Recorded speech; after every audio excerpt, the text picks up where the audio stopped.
What is up everyone, it's Saber here and welcome to another Naruto What If. If you end up liking the video, please consider subscribing. It's free and you can take it back at any time and it really helps me out, and this is my second channel, so if you want some more what ifs, go check out my other channels. And with all of the YouTube formalities out of the way, let's get into it. What was a friend, a brother? Was it someone you trusted with your life? Then, if a friend was someone you trusted with your life, how is it that she could try to take away that a life you trusted them to protect? The fact that Sasuke tried to take Naruto's life baffled him. He could not possibly conclude how his life had become in danger of fading away in the hands of Sasuke. Death could have claimed him in the hands of a person he proudly called his best friend, rival, and a brother, if you might add.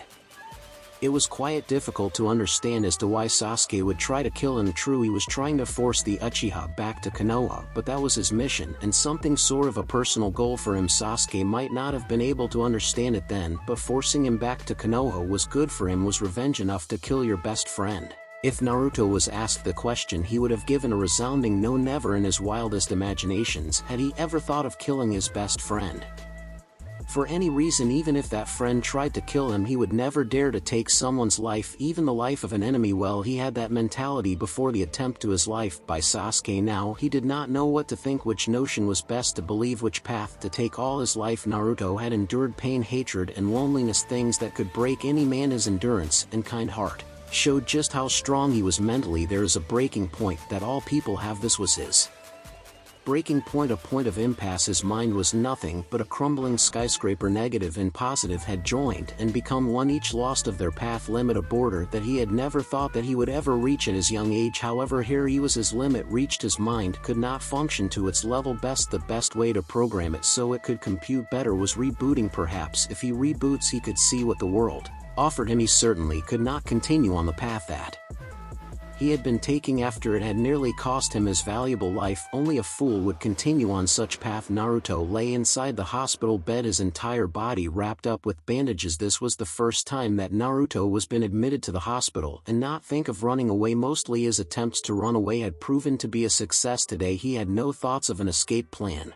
He had no sudden notion to escape. It was better for him to just lie down and dwell on his thoughts. There was nothing or anyone that would be waiting for him when he returned to his apartment. His thoughts mattered the most than anything else. Now he could care less about anything. For now he just wanted to solve the puzzle inside of his head. His eyes stared at the cold white ceiling, unblinking. His injuries were healed, yet he felt no need to leave the hospital. It was almost like he was chained to his bed, yet he felt no discomfort. He had been lying on the bed ever since Kakashi brought him back to the village after his battle with Sasuke. He had multiple wounds and had used more of the Kyuubi's chakra than his body could handle. Though his body had become familiar with using the Kyuubi's chakra, there was still a limit to what it could tolerate. During his battle with Sasuke, he had used more than his body could handle. Perhaps it had been because he had been angry with Sasuke for trying to kill him. Perhaps he did because he just wanted to prove to Sasuke that he was more than just a loud mouth knucklehead. Regardless of his thinking then, the results had been what brought him to the hospital. When Kakashi brought him to the hospital, he had been unconscious at the time. After the battle with Sasuke that ended up with him defeating Sasuke, he had lost consciousness. He had used 3 taels worth of the Kyuubi's chakra. Kakashi arrived at the Valley of the End where the battle had taken place. After the battle, Sasuke lost consciousness before Naruto. Neither of their health was at risk though. Their wounds were nothing that Tsunade could not heal. The mission to retrieve Sasuke had been a success, but he felt as though something, a part of him, was missing. Naruto felt as though he had lost a part of at the Valley of the End. That something he had lost was something that had made him smile every day. The doors to his room opened. Naruto did shift eyes to see who it was. He did not care. Senju Tsunade, the Godame Hokage, walked into the room. "You are very lucky, brat," Tsunade said. "Had it not been for your friend, you would have died from one of those wounds you received to your chest," she continued without taking note of Naruto's expression or the fact that he was not listening to her. "However, using the Kyuubi's chakra as you did was very irresponsible for you. Who knows what could have happened? I know you wanted to bring Sasuke back, but using that much of the Kyuubi's chakra, when your body is not accustomed to it, might have proved to be hazardous to your health. The Kyuubi might have even tried to take over your body. Moreover, that Uchiha brat is not it," Tsunade ranted out. "No comment." Tsunade thought he was just at a loss of words, thus she spoke again. "You should be happy that you completed your mission though," she said with a small smile, "but if you do something so reckless again, I will put you in here for a month, and after that I will make you do D-rank missions for a year. Do you understand me, Naruto?" Tsunade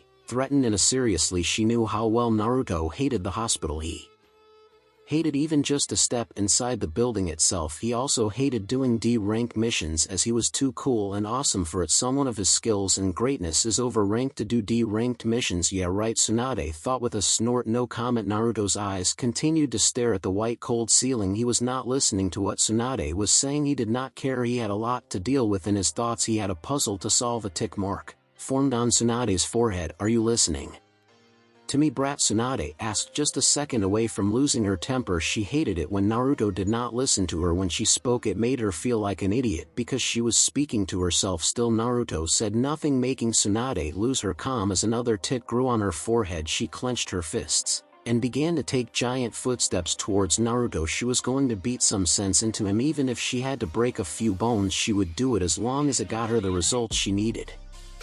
She could always heal him anytime she wanted. She was the best medic in all the elemental nations. After all, Tsunade came into a complete halt as soon as she saw the look on Naruto. She had never seen him like this before. He was not even looking at her. She could conclude that by his look he had yet to acknowledge her presence. His eyes that used to be full of life and happiness had none of that. They did not show much in terms of emotions, but she could see that deep inside those deep blues she could perfectly see a child who has seen more than he should at his age, a child who has carried a yoke too heavy for him. Tsunade could see a child that was tired of everything, a confused child. Never had she seen Naruto like this. Nevertheless, she supposes it was understandable considering what he has gone through in his young life. If being hated by all the villagers for something he had no control over was not enough, Sasuke added to his woes by piercing his chest twice with an A-rank jutsu designed for the sole purpose of killing. Even she could never be the same if someone she considered as a brother tried to kill her, not once but twice. Given the situation at hand, Tsunade had no way of helping Naruto. He was close to her as her son. However, even with their relationship, she could not help him. She had no way of coping with difficult situations.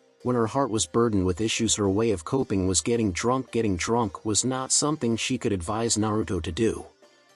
Something that involved sake was out of the question, and unfortunately sake was her stress reliever. You are free to go. All your injuries have been healed. There is no need to keep you here, Tsunade said in a low tone. She spun around slowly and left Naruto alone. She just hoped that Jiraiya, who had been listening, could be of help to Naruto. Naruto said nothing as a sign that he acknowledged her words. In truth, he did hear her. He just had many thoughts that disarmed him of the ability to speak. Jiraiya appeared out of nowhere and sat comfortably at the window just as Tsunade had left Naruto alone. Still Naruto did not react to Jiraiya's presence. His eyes just continued competing in a stare contest with the ceiling. Status of the competition so far has been a stalemate. Jiraiya looked at Naruto sadly. It pained a self-proclaimed super pervert to see Naruto in a way he was ever since he had come to know the boy. He had always seen him smiling despite everything that he faced daily. Naruto was just a child like any child. He needed love and comfort from family to get through the hard times. He needed his parents to be there for him for emotional support. Like Tsunade, Jiraiya had no way of trying to make Naruto smile. If he was burdened by problems, he went away to do his research. To be more precise, peeping. It was his way to cope with the hardships of the life as a shinobi.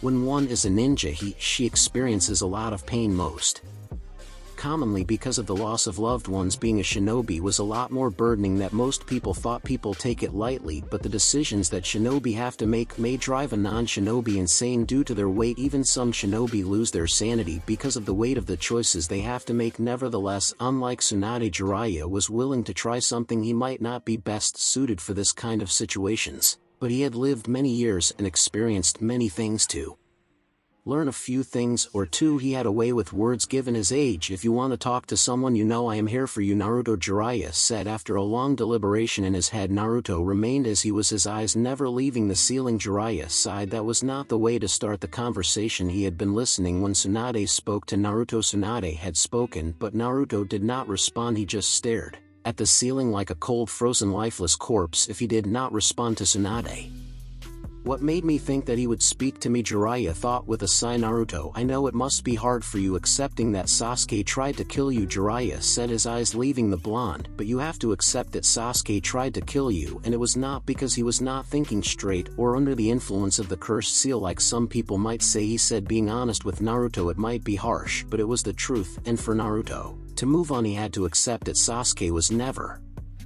Your friend to begin with. Someone like him did not even deserve your friendship. You should just forget about him and focus on your own life, Jiraiya advised Naruto calmly. Naruto remained as he was. He heard Jiraiya. Nothing Jiraiya had said had yet to come across his mind. Jiraiya knew that Naruto was hearing despite his lack of answers. Do not make the same mistake twice and let Sasuke in again. He will surely try to kill you again, and next time, he might succeed, Jiraiya warned, looking back at Naruto. Do not let this get to you, though you still have many friends and your entire life ahead of you. After a few seconds of silence, Jiraiya spoke again. No matter what Sasuke says to you, do not listen to him. You did the right thing forcing back to the village, and it was your mission to do so. Jiraiya really hoped that Naruto was taking his words to heart. Sasuke was not a mentally stable person. He was out of control and needed real help to deal with some major issues that run rampant within his head.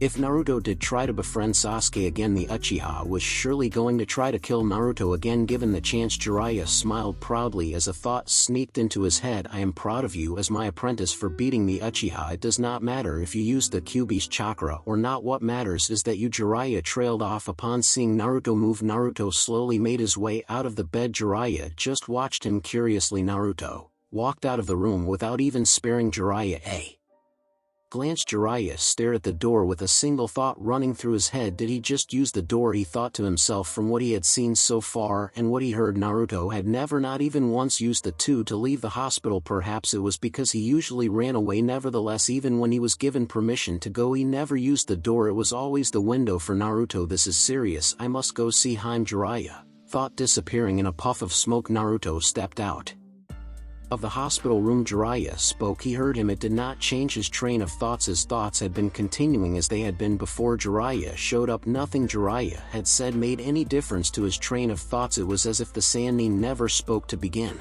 with. Perhaps it was just because he just wanted to listen to his thoughts alone. Maybe it was because he was tired of doing what people always told him to do and he just wanted to try things his own way. He just wanted to compute things on his own without anyone influencing him. Over the past few years, he always had the Sandaime Iruka and Kakashi Sensei to help him deal with some issues. The Sandaime and Iruka were a big part of his decision-making. The life-changing decisions he to make were under the influence of what the Sandaime or Iruka have had to say to him. Now he just wanted to deal with things himself. Naruto's footsteps came into a complete halt. His eyes narrowed at the door on his right. It was open and he could clearly see the occupant of the room, Uchiha Sasuke. Sasuke glared at Naruto murderously. If looks could kill, Naruto would have been on the floor dead by the fierce glare Sasuke went in. The glare was fierce enough to send chills on anyone's spine. It was directed. Unlucky for Sasuke, Naruto just did not care. Sasuke was radiating a murderous aura. Upon seeing Naruto, he had never so much hatred towards a person. He had always hated Itachi.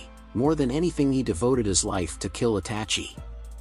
Because he hated what his brother had done. He hated Itachi for killing their parents. Even the mention of the man's name was enough to put him on the edge. His hatred towards Itachi burned inside his heart. It was alive and fed on his emotions. However, the hatred he felt for Naruto did not compare with the hatred he felt for Itachi. It was most infuriating because he could not move a muscle to do something to the blonde. His body was wounded and his chakra was sealed. If that was not enough, he was chained to his bed. Anger boiled within him, creating illusionary steam blowing out of his nose and ears. Sasuke was beyond angry. Naruto was the reason his chakra was sealed. He was the reason he was chained to the bed. He was the reason there were ANBUs guarding him. The ANBU did not even blink while they watched him. They did not want the Uchiha to escape. Given the chance, Sasuke would surely try to defect again. He had done it once, he could do it again. Naruto had stood in his way for power, his way for revenge. It was unforgivable in the eyes of Uchiha Sasuke. He could not forgive Naruto for standing in the way of the one thing that meant life and death to him. He had thought Naruto would be able to understand, since he knew loneliness. In some sense, Naruto was like to him, so he thought Naruto would be able to understand what revenge meant to him. However, he was wrong. The dope did not understand him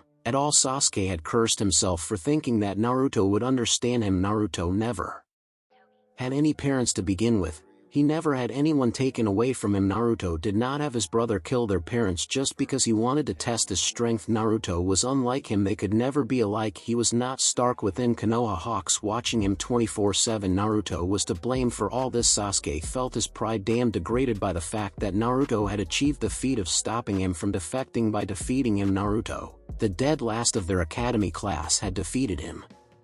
Uchiha Sasuke, brother to Uchiha Itachi and a genius on his own right, Naruto had achieved that feat even when he was using the power Orochimaru gave him. Even his Sharingan had fully matured, and yet he was unable to defeat Naruto. Naruto had used some orange-reddish chakra to defeat him, but that did not matter. A defeat was a defeat regardless of how it came. Naruto had done something never in his life had he thought the idiot would be able to do. It baffled him how an idiot loudmouth knucklehead like Naruto could defeat him. An Uchiha, he was more skilled than the idiot. He was special, and he had a bloodline superior to any. Naruto had none. He was not even skilled, and yet he defeated him. The fact that Naruto defeated him was unacceptable. Bubbles of anger danced in the inside of his mouth, disarming of the ability to utter words of hatred. He wanted to yell at the blonde, rip him to shreds with his bare hands. The fact that the blonde was standing in the passageway, eyes narrowed at him without care, enticed him to murder the blonde with his eyes and thoughts. Naruto engaged the gears and began to move forward. He did not say a word to Sasuke as he felt the fact made Sasuke angrier than he had been. Sakura walked out of Sasuke's room. Seeing that Sasuke was glaring at someone, she saw Naruto walking away. Naruto, wait up, she called out. Naruto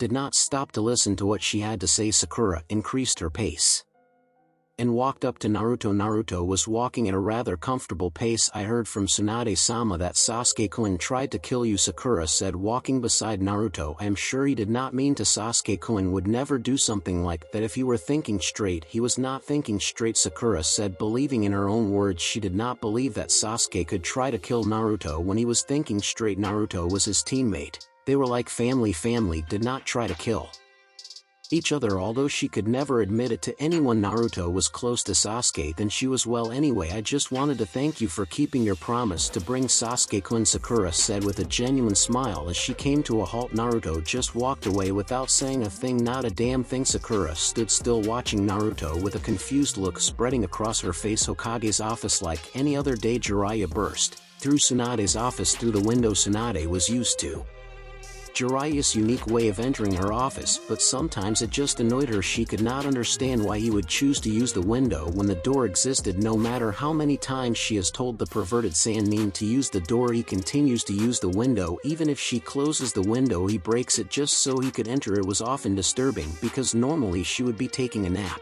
When Jiraiya budges in the office through the window, he disturbs her nap time. She could also be doing something private that she does not want anybody to see. Even if she locks the door, she cannot keep Jiraiya out given that he never uses the door. Tsunade sighed tiredly. Despite being annoyed by Jiraiya's behavior, there was an important issue they had to deal with. How did it go, she asked, leaning back to her chair. She would need to be leaning on something due to the weight of the subject at hand. Jiraiya looked at the village of Kanagakure no Sato through the window. His eyes went to Tsunade. Still the same as you left him, he replied with a frown. He did not like the mental state of his student. Tsunade nodded. How bad do you think it is, she asked in a low tone. Sasuke's attempt on his life hit him hard. I never thought I would see him like this. Sasuke must have meant a lot to him, and Naruto must have trusted him with Sasuke's attempt on his life. He betrayed his trust, Jiraiya replied, his eyes going back to the streets of Konoha.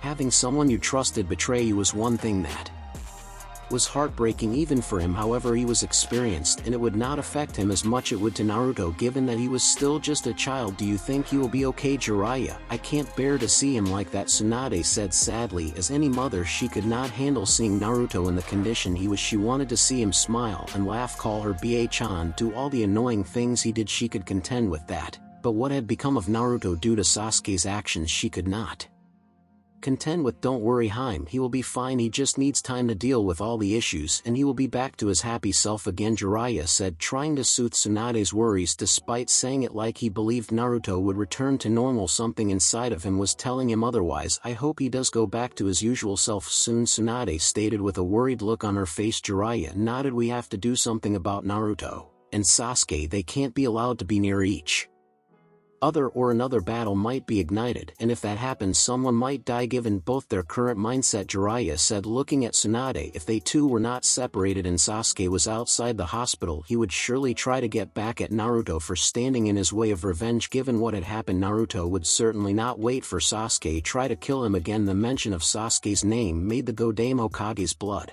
boil. She never did like the Uchiha brat, moreover for him to Attempt to kill Naruto was pushing her buttons. That brat Tsunade said under her breath. If it went for the damn council fools I would have ripped his body to pieces the moment Kakashi brought him back along with Naruto. Tsunade said with clenched fists he really wishes she could go into the hospital and beat up the Uchiha until he was nothing but a bag of meat. Don't think of things like that, Jaime might end up doing it and you know that it won't end well. Jiraiya stated he knew from experience about Tsunade's temper. If she kept herself in the company of such thoughts and Sasuke were to come in her office she would certainly break every bone in his body. Tsunade sent Jiraiya a narrowed look. She knew he was right and she hated it when the pervert was right. Thinking those thoughts about the Uchiha brat was surely not going to do her any good, or Naruto, the council to be precise. The elders would certainly be pissed. If she did something to their precious Uchiha, she was certain that the elders did not actually care for the boy but rather his bloodline, the Sharingan. That was what made them tolerate the Uchiha's spoiled behavior. Sasuke was needed for the restoration of the Uchiha clan, which was now near extinct. I guess you were right, Tsunade conceded with a tired voice. I have thought of something that will help Naruto clear his thoughts and make him stronger. The moment those words left Jiraiya's mouth, Tsunade had already given the perverted Sannin her full attention.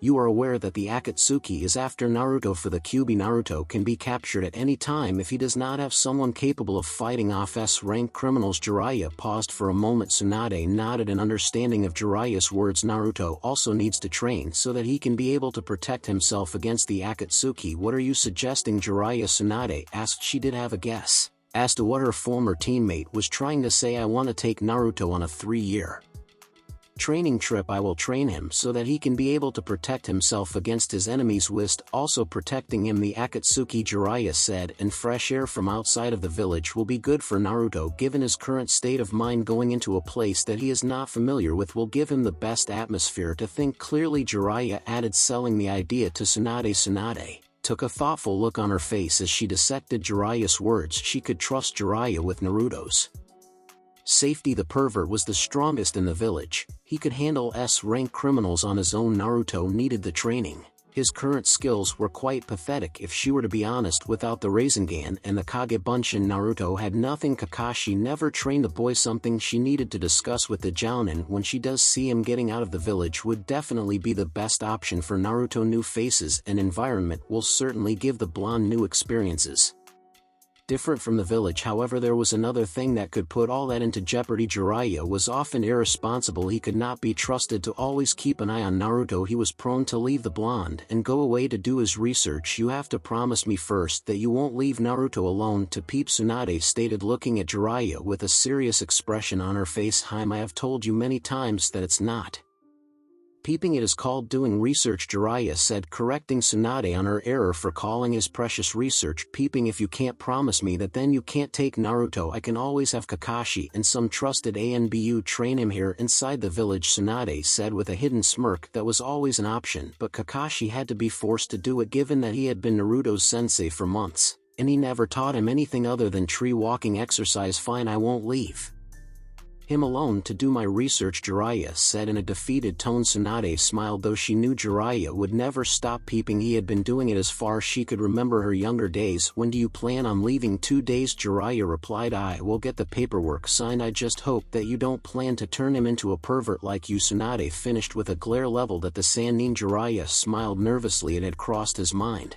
and he would never miss the chance if it came before Jiraiya could replay. The doors to the office opened. Shizen walked into the office carrying a load of papers. Tsunade immediately glared at the stack on papers Shizen was holding. Tsunade-sama, the elders are calling for you at the council chambers for a council meeting, Shizen said, placing the heavy load on top of Tsunade's desk. Who called the meeting? Tsunade asked, taking her eyes off the paperwork. I think it was the elders. The clan heads are already present at the chambers. You should head there now, Tsunade sighed, getting up from her chair. Let's go, Jiraiya, and see what those old fools want. Tsunade commanded council chambers. Who called this meeting? The Godame Hokage demanded as she burst into the chambers where the Shinobi Council and the elders waited for her. Hayashi Hyuga, head clan of the Hyuga clan, Nara Shikaku, head clan of the Nara clan, and the Jounin commander, Inazuka Tsum, matriarch of the Inazuka clan, Inoichi Yamanaka, head clan of the Yamanaka clan, Chusa Akimichi, head clan of the Akimichi clan, Aburame Shibi, head clan of the Aburame clan,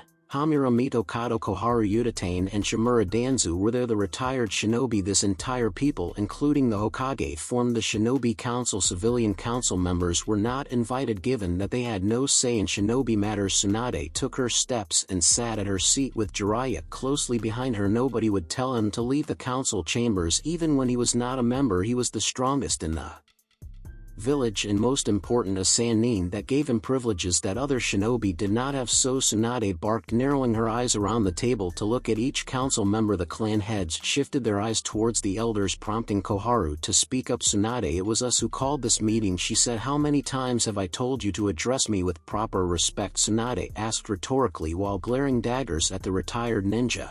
I am the Godame Hokage and you will address me Tsunade-sama or Hokage-sama, or I will have you thrown out of the council. Is that understood? Tsunade said, leaking a bit of her killing intent directed at Koharu to get her point through. You can't do that, Koharu stated in defiance. Not even the hailed Yandame Hokage could get them out of the council, no matter how many times he wished he could. Tsunade was not smart as Minato Namikaze. Thus where Minato failed, she was bound to fail. Yes, I can, and I will if you continue to show me that blatant lack of respect, Tsunade stated in a firm tone, making it clear and believable that she could get rid of the elder from the council. Very well, Hokage-sama, Koharu said, not directly looking at Tsunade. The younger generation has lost respect to their elders. Koharu thought Tsunade was inexperienced and needed guidance from her and the other elders to lead the village to success. Well, that was according to her own belief. Good, so why did you call us here? Tsunade asked, pleased that she got the foolish old council member under control. Danza narrowed his eyes slightly without anyone noticing. If one could look at him on the outside, one would think that the old warwalk was not even thinking of anything. His expression was blank as always, body language showing nothing as always. Deep inside he was thinking and plotting for his next move. But first thing first, Tsunade was developing a backbone.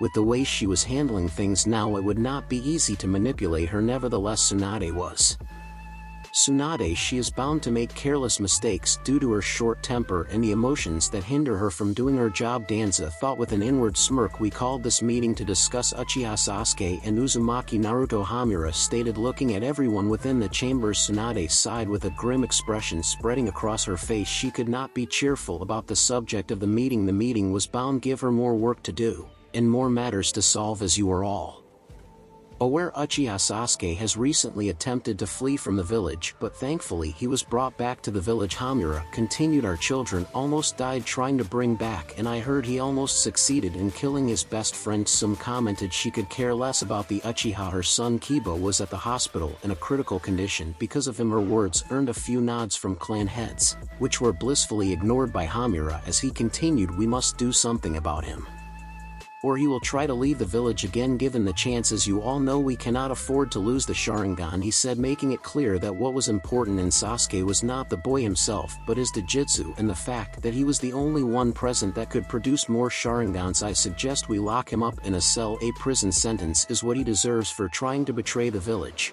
and join a traitor who led an invasion against us, Hayashi stated with an impassive expression on his face. His nephew was lying in the hospital at ICU because of Sasuke. He had nothing against the Uchiha, but his actions had led to his nephew's condition. It was also the right punishment for him given that he tried to betray the village. Shikaku nodded. I agree with Hayashi. Sasuke's attempt to betray the village could be counted as treason given that he was going to join Orochimaru, an S-rank criminal responsible for the death of the Sandaime and the invasion we are still recovering from. Shikaku stated if his actions are seen as treason then execution awaits him. Inoichi commented. Tsunade and Jiraiya had smirks on their faces. They liked what the head clans were saying. Neither of them would have any problems with having Sasuke charged for treason. What the clan heads were saying was making Tsunade cheerful. We cannot afford to take such extreme measures against the boy. It is indeed true that he tried to betray the village, but that was under the influence and manipulation of Orochimaru.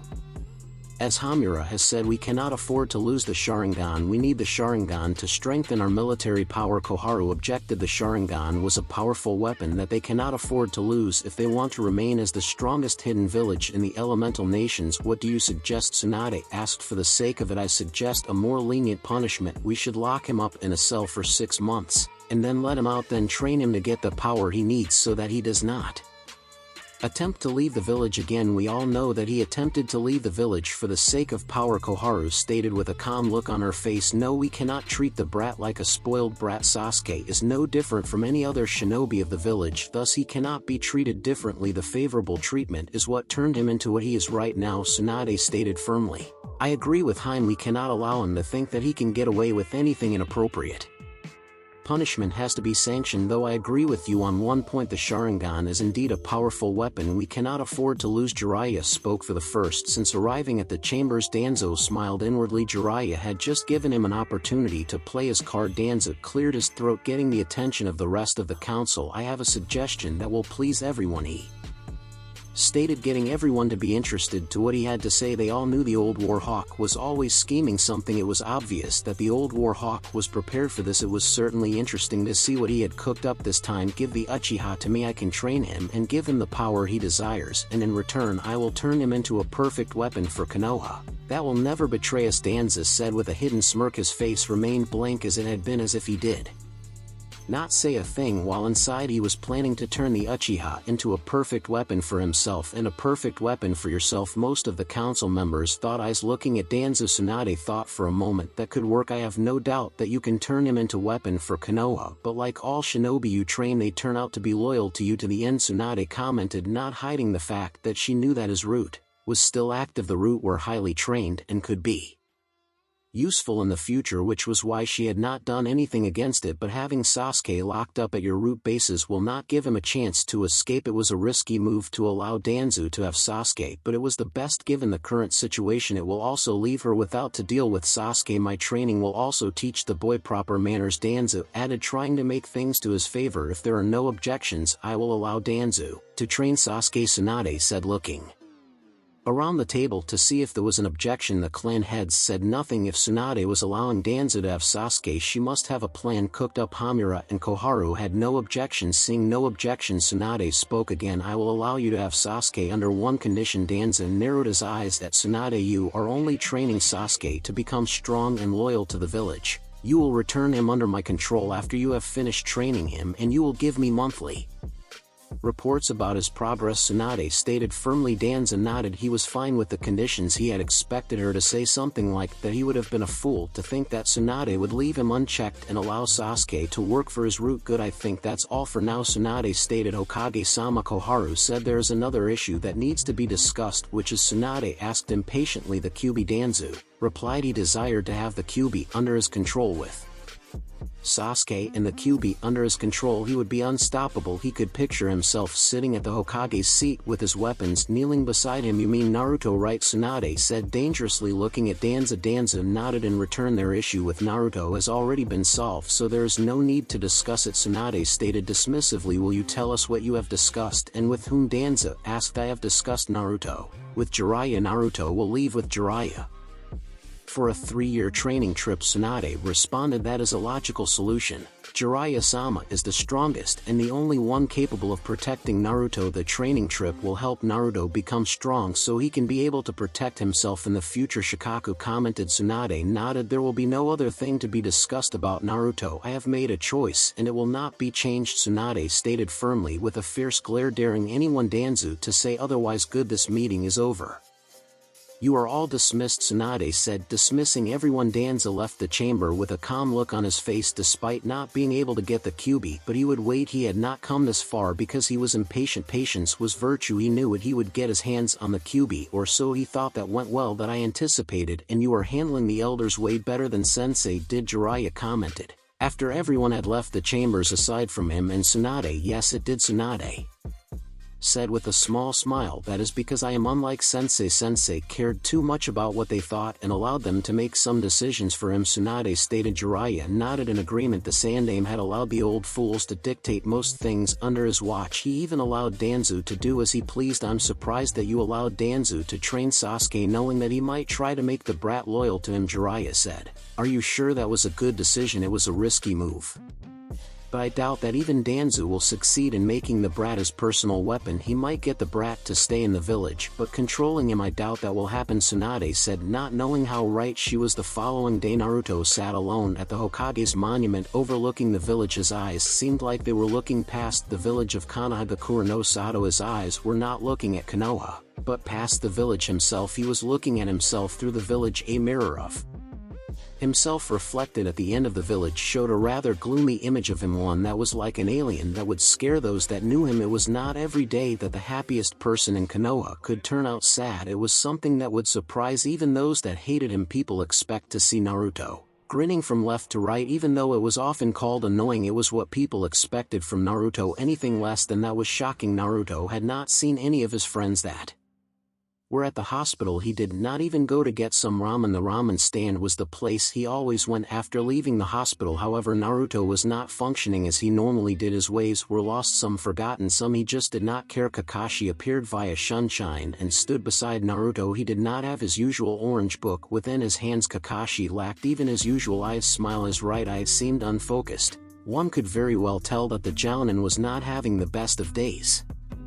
The Jounin looked as if he had been crying and had not slept in a while. Kakashi had been having an emotional turmoil. The emotional turmoil was breaking him because he felt guilty to what happened to Naruto. He was the one to have taught Sasuke the jutsu he used on Naruto. The jutsu was created for killing. He never thought that Sasuke would use his signature jutsu on a teammate, especially Naruto. If Naruto had been killed, he could have as well committed suicide, as he would not have been able to live with himself. Naruto meant more to him than Sasuke or anyone that was alive. He might not have taken the time to train the blonde, but that did not mean that he did not care for the blonde. Naruto might not know it, but he was like his little brother, given that Naruto's father was his sensei and had been like a father to him. Naruto's father had even taught him his prized jutsu, the Rasengan. It was just a sign of how close he really was to Naruto's father. The fact that Naruto did not know his father did not ease his turmoils. Naruto's eyes stayed on the reflection of himself as if he did not acknowledge Kakashi's presence. That man was an emotional wreck. He had his own problems to deal with and he did not need to add to what he already had. Naruto, Kakashi said, bringing out all the confidence he could so that he would be able to say what he wanted to say. "I'm sorry for what Sasuke did to you. I should have never taught him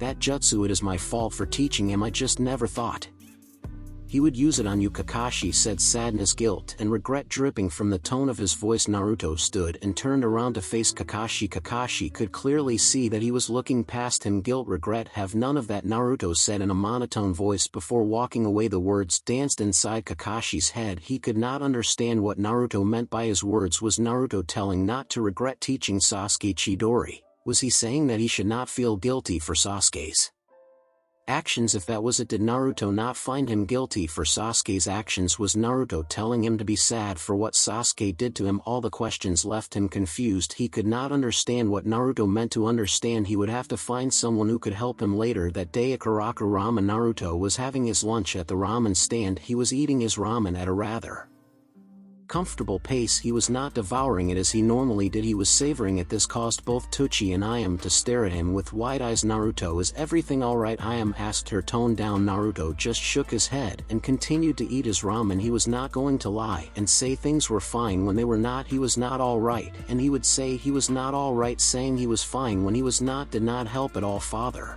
and daughter stared at Naruto. They had never seen him like this before. Even when he was not having a good day, he would lie and say he was fine. This time he actually made it clear to them that he was not alright. The fact that he was not even smiling or replying made them worried for the blonde. "Is there something we can do for you?" Naruto Tsuchi asked, looking straight at the blonde again. Naruto shook his head, but this time he shook it negative. Before Tsuchi could say anything, Jiraiya appeared beside the blonde via sunshine. The white-haired Sannin sat on a chair beside Naruto. "Can I have a bowl of miso ramen, please?" Jiraiya stated, looking at Tsuchi. Tsuchi nodded and went away to the kitchen with his daughter. Naruto continued to eat his ramen as if Jiraiya was not even there. Ayame brought Jiraiya his ramen and the Sannin began to eat the ramen stand with greeted with a few minutes of silence. Naruto had nothing to say to Jiraiya. Jiraiya was just trying to see if Naruto would say something first. "I'm taking you on a 3-year Training trip, Jiraiya said, breaking the silence. He had just said it thinking that it might cheer the blonde. However, Naruto did not even pause or blink at his words. After finishing his ramen, Naruto stood up and turned his back to the ramen stand. I will be waiting for you at the gate, he said, walking away from the ramen stand. You want us to leave now? Jiraiya asked. Naruto turned around and faced Jiraiya. He gave Jiraiya a look that clearly said, I thought my words made that clearly obvious. He gave Jiraiya the look and turned around again, walking away. Fine, I will go to see Tsunade Hime first, Jiraiya said, more to himself than Naruto. He looked at Ayame and saw the worried look on her face. Do not worry, he will be alright when he gets back to the village. He will be back to his cheerful self, Jiraiya said to Ayame, trying to soothe the teen's worries. I hope he does, Ayame said sadly. Jiraiya smiled before a realization dawned on him. That damn brat, he left me with the bill, Jiraiya yelled.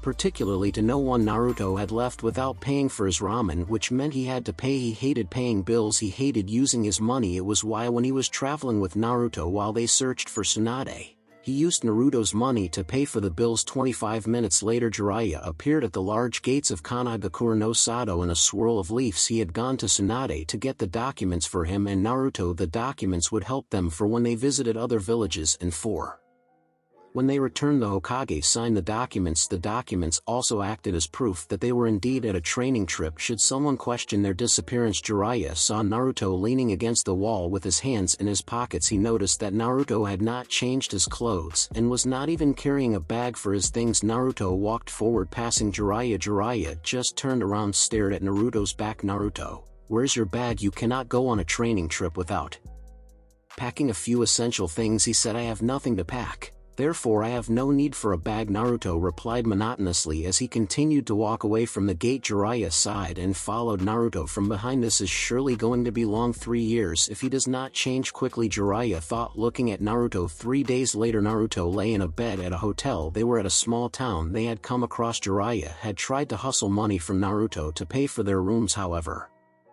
Naruto had told the Sannin that he had no money to pay for a hotel bill. Jiraiya paid, albeit sadly. Seeing his money leave him, nothing much had happened since they left Konoha. They just walked in silence. Jiraiya had tried to start conversations but found it hard to maintain a conversation given that Naruto did not want to talk. He just wanted to travel in peace without any trouble. Jiraiya looked at Naruto. I am going to see my spy contact. Stay here and do not go out. If you are hungry, eat here at the hotel, Jiraiya said. I might return tomorrow, but do not worry. If there's anything, summon a toad to inform me. He finished his instructions and left the room. Naruto narrowed his eyes at the door after Jiraiya had left. Jiraiya had yet to tell him how they were going to train. He had never even mentioned a word of training. It was always like this with Jiraiya. He favored peeping than training him. Jiraiya had only taught him the Rasengan because it was the only way to get him to accompany him in his search for Tsunade. Naruto thought for a moment. When Jiraiya was training him before the Chunin exam finals, he never trained him to better his skills. The Sannin had only gotten him to sign the summoning contract. He never trained him in anything else other than chakra control exercises and learning to use the Kyuubi's chakra. In some sense he was like Kakashi. The only difference was that Jiraiya had taught him a few useful things. However, they all favored something else other than training him.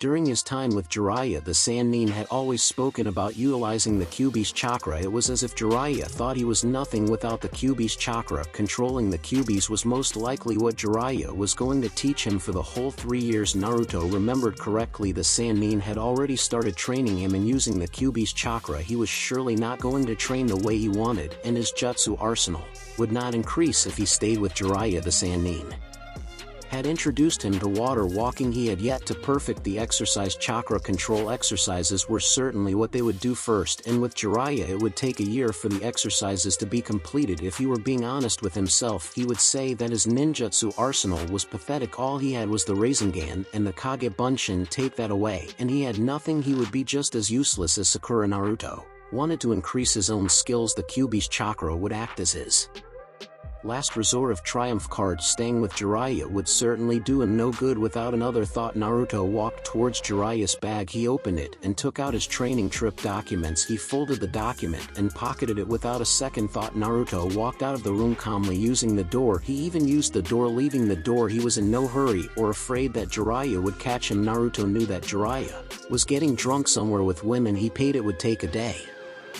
or so for the pervert to return. When he did, he would not find him. He did not need to leave a note behind saying that he had left. Jiraiya was smart enough to know that he left on his own. 2 days later he had no idea where he was going. He just ran through the Fire Country's forest. He would figure out where to go as soon as he was far away from Jiraiya. Years of experience in hiding from ANBUs after he had done a prank to the village would certainly pay up in getting Jiraiya off his back till he found a place to hide. "Hello Naruto-kun," a voice said from behind Naruto, forcing him to come into a halt. Naruto was cursing himself because someone had found so easily. It had not been even 3 days since he was on the run, and now he was already found. He looked at his jumpsuit and cursed it, remembering what people had said about it. "Maybe it does give away my position," easily Naruto thought to himself as he turned around to see who had found him. Naruto turned around to see who had called his name. His eyes widened upon the man. His eyes came to see. He was truly shocked to see the man in front of him. He never thought that the man would find him alone just after he had left Jiraiya. Never. Something like that never even crossed his mind, not even a wind of it. The man was wearing an Akatsuki cloak and had blood-red eyes called the Sharingan. He had seen the man before when he had tried to capture him. It was a time when he was with Jiraiya while they were searching for Tsunade. During that time this man he was seeing had shown him just how strong he was by beating the crap out of Sasuke, his own brother, as if it was nothing. This man was an S-rank criminal and the one to have massacred the Uchiha clan single-handedly. Many feared him and admired for his power. He was the strongest Uchiha of his generation and a prodigy of the Uchiha clan. Naruto's thoughts about the man were that he should run away from him, given that he was assigned to capture him for the Kyuubi. This man was Uchiha Itachi. Regardless of what his body was telling him, Naruto knew that he could not escape from Itachi. He was not fast enough to do that. He did not even have the power to slow down him down. No matter how he might run, Itachi would catch him before he gets anywhere. Running away was pointless. It would just be a waste of time and energy to try anything. Naruto cursed himself for being caught so easily. Of all the people to get to him, it just had to be Itachi, the man who was trying to capture him. Itachi was his enemy, so to have his enemy get to him just 2 days after leaving Jiraiya was troubling. Naruto stopped cursing himself and jumped down to the ground. His features went to blank, showing nothing, no sign of fear or preparedness to fight. Naruto just looked calm with a blank expression that would make most have difficulty in reading what was going on in his head. "Uchiha Itachi," Naruto stated monotonously. "Have you come to capture me?" he asked. Itachi shook his head. No confusing Naruto, though the blonde never showed any confusion on his face. Itachi walked further closer to Naruto before coming to a halt. His features were just as stoic as usual. "Follow me," Itachi said, wailing past Naruto without another glance at the blonde. Naruto had no other options. He was as good as captured. Even though Itachi showed no hostile intentions towards him, he still had his guard up. Thinking of it, the Uchiha never showed any hostile intentions towards him even when he had come to him to capture him the time he was with Jiraiya. Nevertheless, that did not mean that the man did not want to capture him. Last time he had even asked him to come with him and his partner so that they could take him away and rip the Kyuubi out of him. Regardless, he had no choice in the matter. Last time he had stood his ground and tried to fight because he was a fool to think he could take out an S-rank criminal. Letting out a sigh, Naruto turned around and followed Itachi. Just because he was following what Itachi had instructed did not mean he was just going to allow himself to be taken easily. He would wait for his time. If indeed Itachi was taking him to the Akatsuki base, he would pull out everything he had to try to escape, even if doing that might cost him life. Going down without a fight was never his style. Right now he was just doing it the smart way. For 3 days Naruto followed Itachi. They were hopping through the trees at fast speeds.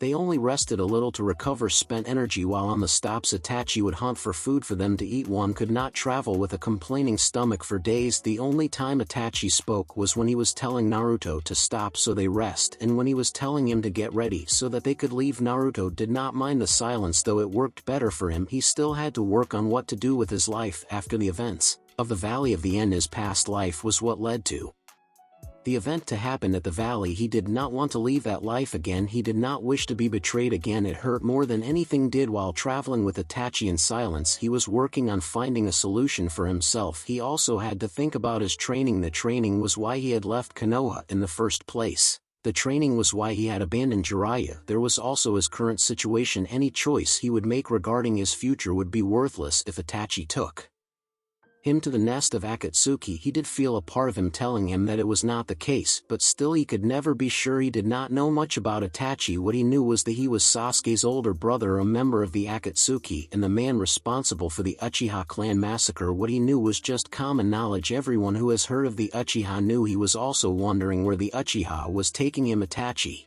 never did say where he was taking him, he just told him to follow.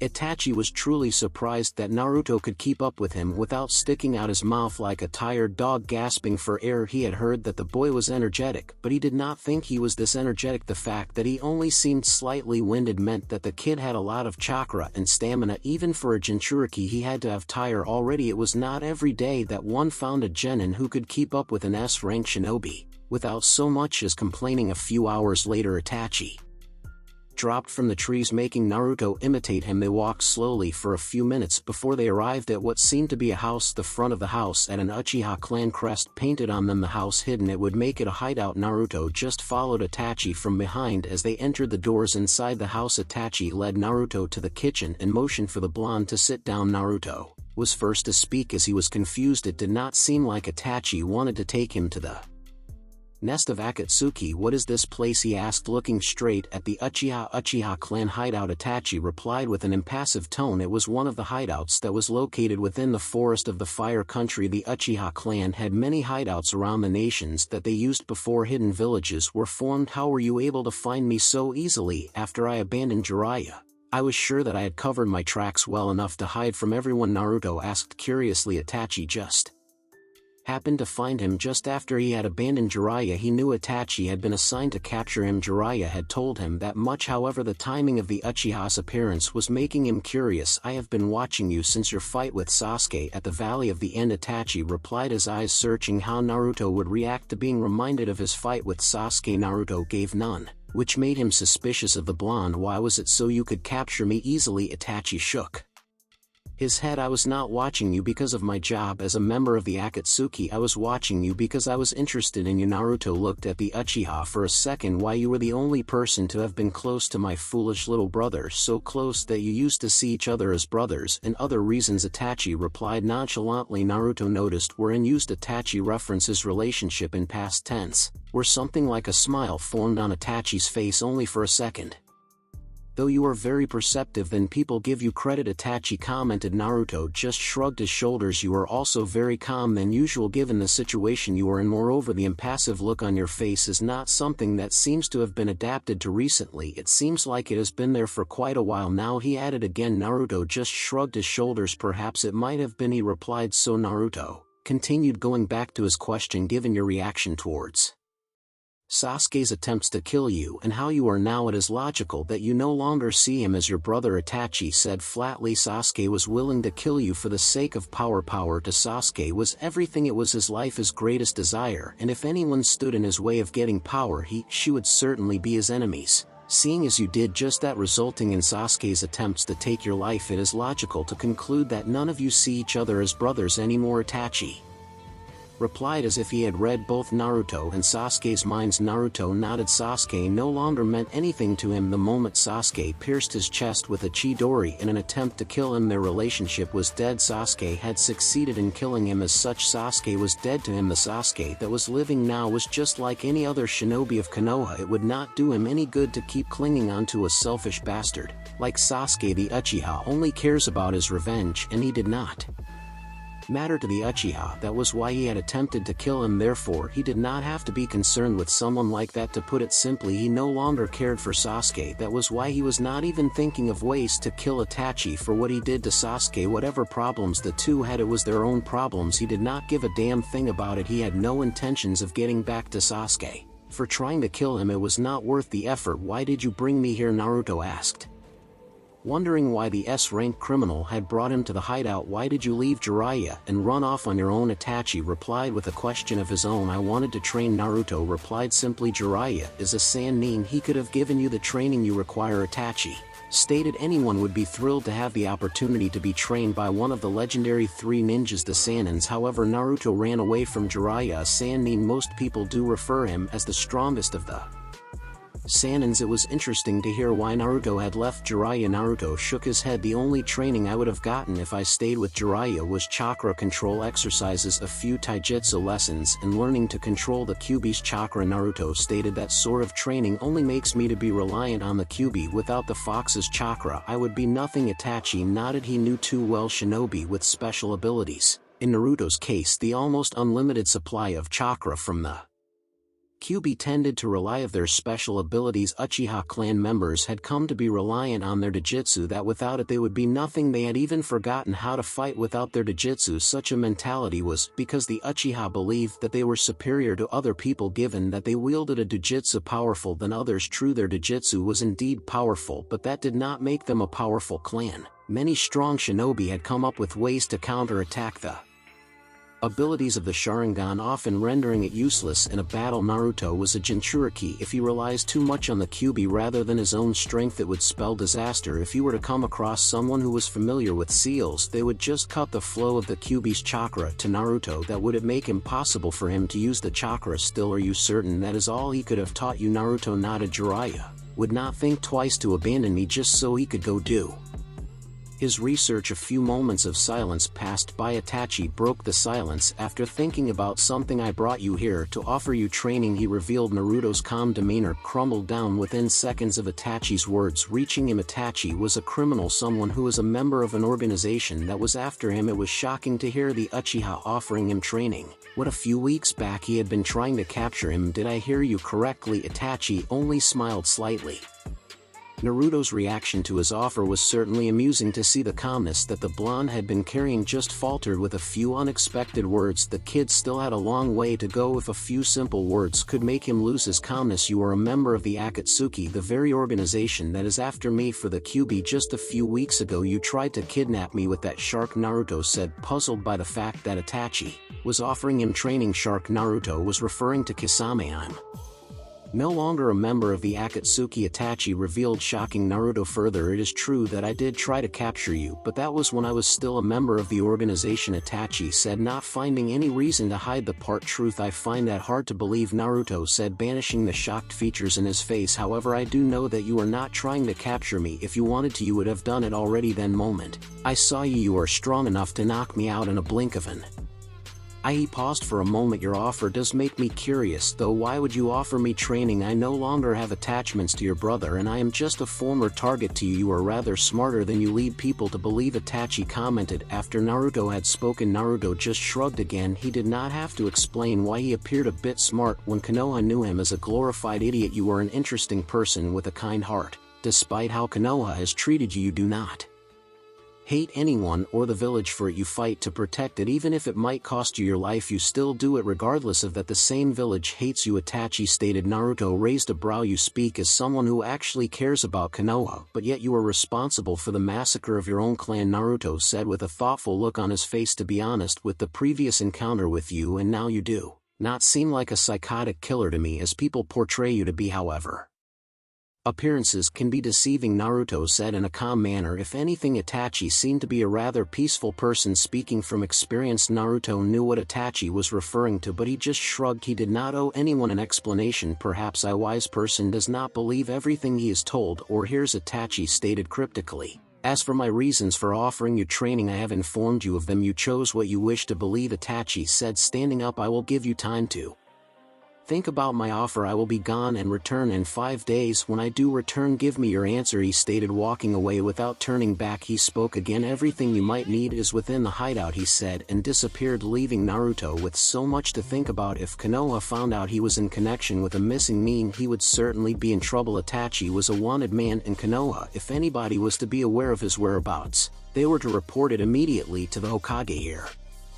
He was not even thinking about that. For the first time in his life, he brushed off what people would say about him. He brushed off what Konoha would think about him. He put himself first when making a decision that would benefit even Konoha. Jiraiya, the white-haired toad sage, was panicking. What scared him the most was what Tsunade would do him when she does find out that Naruto was not with him. He was surely going to spend a month in the hospital with a broken body. Just the thought of it made him pale with cold shivers dancing down his spine. He knew that no one had taken Naruto. Naruto had just left him. He failed to understand why he would leave. He was an awesome sensei, better than Kakashi. He did not understand why Naruto hated him like this. The fact that Naruto left meant that he did not care about him. If he did care for him, he would have never left, knowing that if Tsunade found out, she would kill him. Jiraiya was running across the fire country trying to find Naruto. He would certainly not go to Konoha and inform Tsunade of the latest development. He would search for the blonde first. What Tsunade did not know would not hurt her. He just had to keep away from Konoha until he found Naruto. He had connections all over the shinobi world. There was nowhere Naruto would go he would not be able to find him. It was just a matter of time. Given time, he would find him and make him pay for worrying him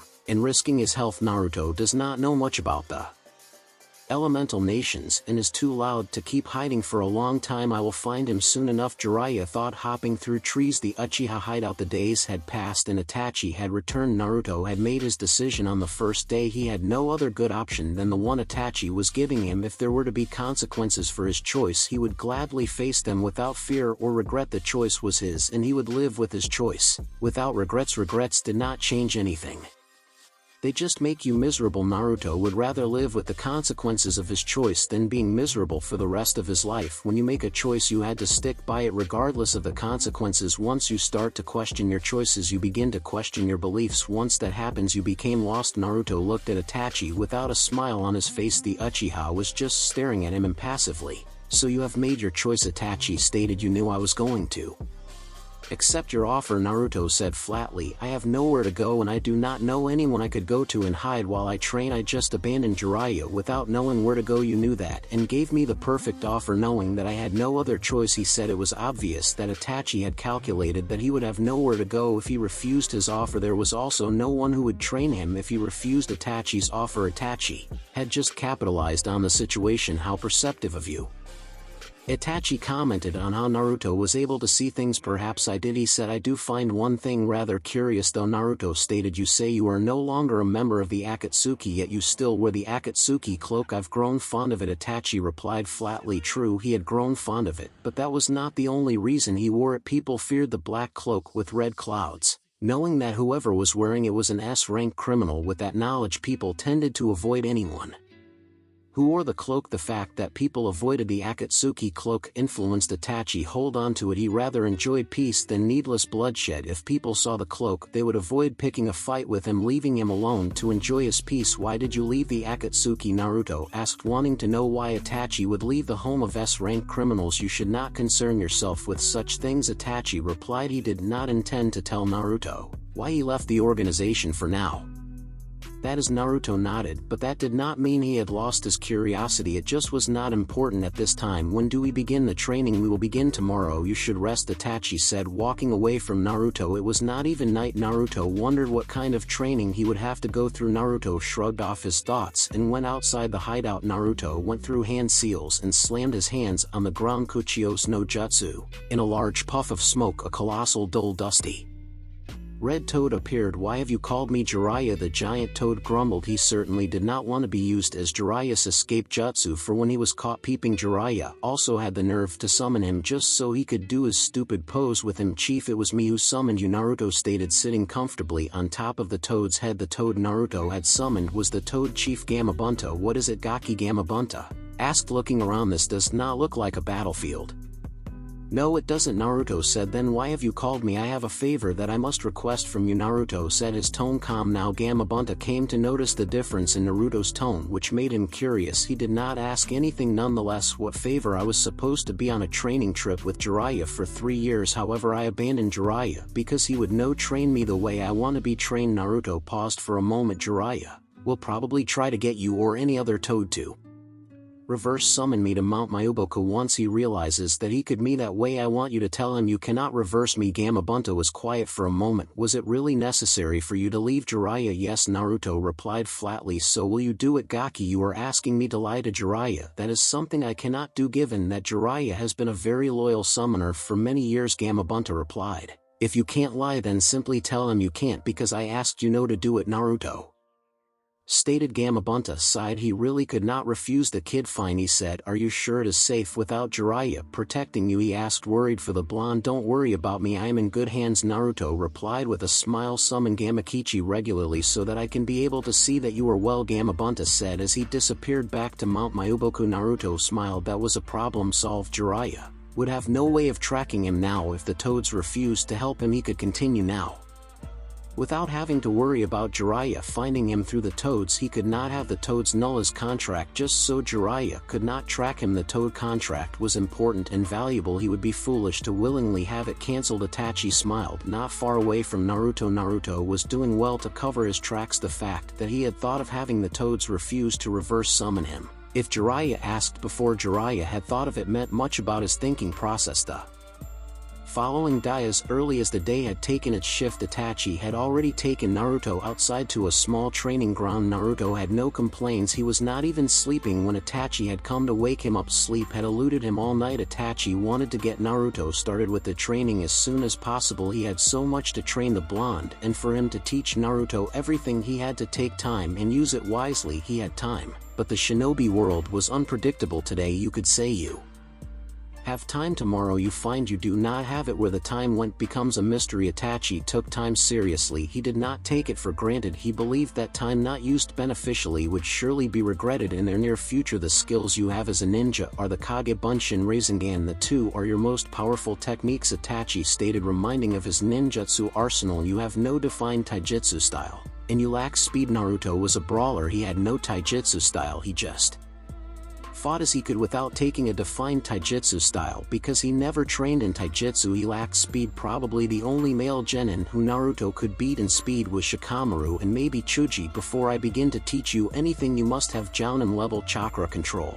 Your body must be conditioned physically. You must also know your chakra affinity. He paused for a moment before continuing. With Jounin level chakra control, you will be able to learn ninjutsu without too much difficulty. When your body is conditioned physically, I will be able to teach you taijutsu and kenjutsu. Naruto nodded with a small smile. Itachi seemed to have put a thought to his training. If he was with Jiraiya, the pervert would have just taken him somewhere and dumped him to do something while he went away to peep. The fact that Itachi seemed to be taking the training seriously brought him to smile. What do we begin with, Naruto asked. His voice was dripping with a bit of excitement, betraying the calm look on his face. Before we begin, Itachi said, do you know the secret of the shadow clone technique? Itachi asked curiously. He doubted Naruto knew of it though, despite how smart he seemed to be. Secret? Naruto asked with a raised brow. Itachi sighed inwardly. He wondered what Jiraiya and Kakashi were teaching Naruto, and if they ever wanted him to become strong. With Naruto unaware of the secret of the shadow clones, it was hard to say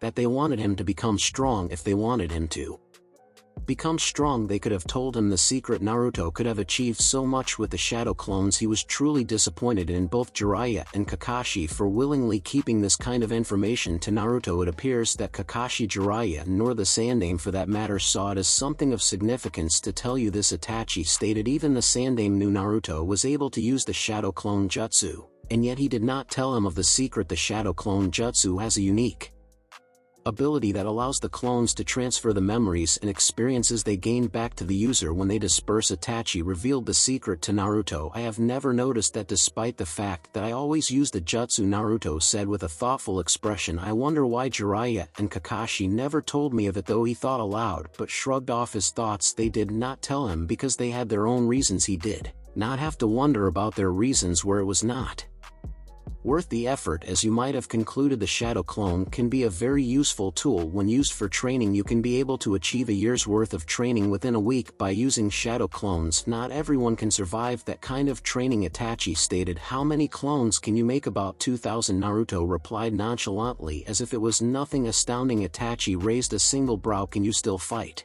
after making that many clones? Yes, I summoned 2,000 when I was fighting Gaara, and was able to summon the Toad Chief even after summoning the clones, Naruto replied. I have heard Kakashi say that some people can die due to chakra exhaustion. If they create more than 10 clones, I can create 2,000 and not even feel the effects of creating the clones. That must mean I have large amounts of chakra reserves, Naruto concluded, more to himself than to Itachi. Another brow rose when Itachi heard Naruto say he created 2,000 clones, and after that he summoned the Toad Chief. That was more chakra than he imagined Naruto had. Naruto was still just a 13-years-old boy and had the chakra reserves of more than a Kage. It would be frightening to see the kind of chakra he would have when he had matured and at his prime, that is still not counting the chakra of the Kyuubi. With that much chakra, Naruto had the potential to become one of the strongest, if not the strongest shinobi in the world with Naruto's chakra alone. It should have made someone like Jiraiya take more interest in training him. However, Jiraiya disregarded all the chakra Naruto had and went straight for the Kyuubi's chakra. If Naruto could learn to control his chakra well, he would have no need for the Kyuubi's chakra. This will make your training progress faster than I had imagined, Itachi said after a few moments of silence. Do you know what your chakra affinity is? Naruto shook his head. He knew of different wind elements, but he never tried to find what his element was. Itachi took out a piece of paper from his cloak, making Naruto raise a brow. He did not think that the cloak had pockets in the inside. Itachi handed the piece of paper to Naruto. Channel your chakra into the paper, he said. If it crumbles into dust, your element is earth. If it burns, your element is fire. It becomes wet, your element is water. If it shocks you, your element is lightning. If it is shredded into pieces, your element is wind. Naruto did as instructed. Wind, he stated. Wind was powerful but rare to find. Wind chakra was also hard to control given how powerful it was. However, when one had master control over wind manipulation, they could become dangerous opponents for someone to face. Within a month you can be done with chakra control exercises, Itachi said, and then took out a scroll from his cloak. He threw the scroll at Naruto, who caught it. That is a storage seal. It has beginner's books in Fuinjutsu. I want you to create 5 clones and have them study the books. You will continue to do that each day until you understand everything. Naruto nodded and created 5 clones. The clones knew exactly what their job was. Naruto handed them the scroll and they went away to begin studying the books. He did not need to question why Itachi wanted him to learn something complex, as Fuinjutsu's sealing was indeed useful. With his little time with Jiraiya, he understood that the man was adept to using seals. They were indeed useful and powerful. The Kyuubi was locked within him because of the art. Orochimaru had used a seal to cut the flow of the Kyuubi's chakra within him during the fight at the Forest of Death. Itachi created a clone of himself. Create 100 clones. Naruto created the clones without questions. Follow me. The clone, Itachi said as it walked away. The clones Naruto created followed him. Where are they going? Naruto asked curiously. This hideout is not far from the Valley of the End, Itachi stated. They are going there to train in water walking for chakra and wind manipulation at the waterfall. Isn't the Valley of the End a place they could be easily spotted by someone? Naruto asked. The valley was not by any means hidden. Unlike the hideout, anyone could reach the place. If Naruto was training there, someone passing by the valley could easily see him. It is, but I have taken measures that will ensure something like that does not happen, Itachi replied flatly. Naruto felt no need to question what sort of measures Itachi had taken, thus he just nodded. Itachi walked away from Naruto and went inside the hideout while some of Naruto's clones studied Fuinjutsu. The others practiced water walking and the others were to practice wind chakra manipulation by attempting to cut the waterfall with chakra. Naruto would be doing physically activity which he would continue to do until his training was complete. Itachi came back to the small training ground holding weights. Naruto had to wear them on his ankles and hands. They would help him develop speed and pure physical strength. Itachi handed the weights to Naruto. Put them on. Naruto did as instructed, but found it rather hard to stand straight due to the extra weight that he carried. How much weight am I carrying? Each weight weighs at 5 kilograms. That makes it 20 kilograms in total, Itachi replied. Now run around the training ground. It does not matter how many times you run, I just want you to get used to having the extra weight on your body. Naruto began to jog as he could run with the weights on. Itachi was certain that because Naruto was a Jinchuriki, his body would be able to adapt fast to the weights. Any damaged muscles would be healed overnight. Given the Kyuubi's chakra healed for each day, Naruto did the same process running around the training ground while his clones studied Fuinjutsu, did water walking exercises and train in wind manipulation. As soon as Naruto was able to walk without much trouble with the weights, Itachi increased the weight Naruto had to carry. Naruto never complained to become strong. He had to endure everything. 6 months later, a bundle of shurikens went flying at fast speeds towards Naruto. He looked at the shurikens, calculating their movements and speed. The shurikens' numbers tripled. Out of nowhere, Naruto cursed as a shower of shurikens flew towards at him. He jumped back to avoid the first wave of the shurikens. More came at him. Naruto disappeared from his position in a burst of speed, avoiding the shurikens. As soon as he touched ground, another wave of shurikens sped in flight towards him. Naruto did quick thinking and used a seal less Replacement technique: replacing with a tree log. The shurikens pierced the log in place of Naruto. Naruto let loose of a sigh of relief upon having the log save him from pain. Without warning, 2 more shurikens came behind Naruto and embedded themselves on his back. Naruto winced at the pain and forced the shurikens out of his body. Fire style. Great fireball! Naruto heard from behind. A small fireball sped towards him. Naruto was quick to dodge the fireball, and a burst of newfound speed the moment he touched ground, a foot crashed onto his back, sending him flying away. Naruto recovered by flipping in midair. He landed down in a crouched position, panting slightly. Itachi landed down beside him with an impassive look on his face. Your opponent will never give you time to recover your energy, he stated, and moved fast. He kicked Naruto to his chest, sending him flying. Naruto winced as Itachi's foot crashed to his chest. Itachi appeared from behind Naruto while he was still in flight. Your senses must be on high alert. Each time you in a battle, you must be able to see what your eyes can't, he stated, and pummeled Naruto to the ground. Naruto crashed to the ground on his front. He recovered quickly and stood up. He took a taijutsu similar to the Uchiha Interceptor style. If he did not do that, more assaults from Itachi would follow. It was always like this training with Itachi. Each day he had to leave the training ground with a pained and beaten body. Itachi never took it easy with him. To Itachi there was no easy way of learning that engaging in actual battle, it was a real fight, as Itachi would break his bones if he gave him the chance to. Naruto was not allowed to take of his weights that now weighed at 150 kilograms. He had 50 kilograms on each ankle and 25 kilograms on both his hands. That is it for day. Naruto-kun, Itachi stated. Naruto sighed and sat down on the ground. The Kyuubi had already dealt with the wound on his back. He was no longer in pain. He was just a little out of breath. At the other side of the hideout, hundreds of clones were busy with their own training. Since Naruto attained chakra control and wind chakra manipulation that was satisfactory to Itachi, some of his clones were learning wind jutsus. Their progress was steady, which was enough for Naruto. Itachi never allowed him to use any of the jutsus he had been learning when they fought. Itachi had taught Naruto a taijutsu similar to the Uchiha Interceptor style. The style focused on predicting your opponent's attacks and counter-attacking. To be able to be proficient with the style, one had to be fast and alert. You could not predict your opponent's attacks and think of a way to counter-attack if you were slow. Naruto had changed a few things for the style to work for him. It was hard for him to get a grasp of the style since he did not have the Sharingan to predict his opponent's attacks. Itachi had told Naruto to expand his senses in awareness to be able to predict his opponent's attacks. He also had to be very observant of the way his opponent fought. To expand his senses, Naruto had to do a lot of meditating. His Fuinjutsu was going well. He was no longer studying books. Beginners. He was now able to create his own seals, less complex seals, though the only seals he had been able to create were explosive tags and storage seals. Itachi had also let Naruto read a scroll on a few kenjutsu styles. Naruto decided not to learn any kenjutsu style. He decided to study the art of kenjutsu itself. He wanted to learn the relationship between a wielder of a sword and a sword. He found that a true kenjutsu fighter treat a blade as an extension to his body. The blade became something as her third hand. Whatever the sword felt, she had to feel it. One had to be coordinated with the sword. Overall, a kenjutsu fighter shared a very intimate relationship with her sword. Naruto, I am going away for a while, Itachi stated. While I am gone, only create clones to study Fuinjutsu. You will be practicing the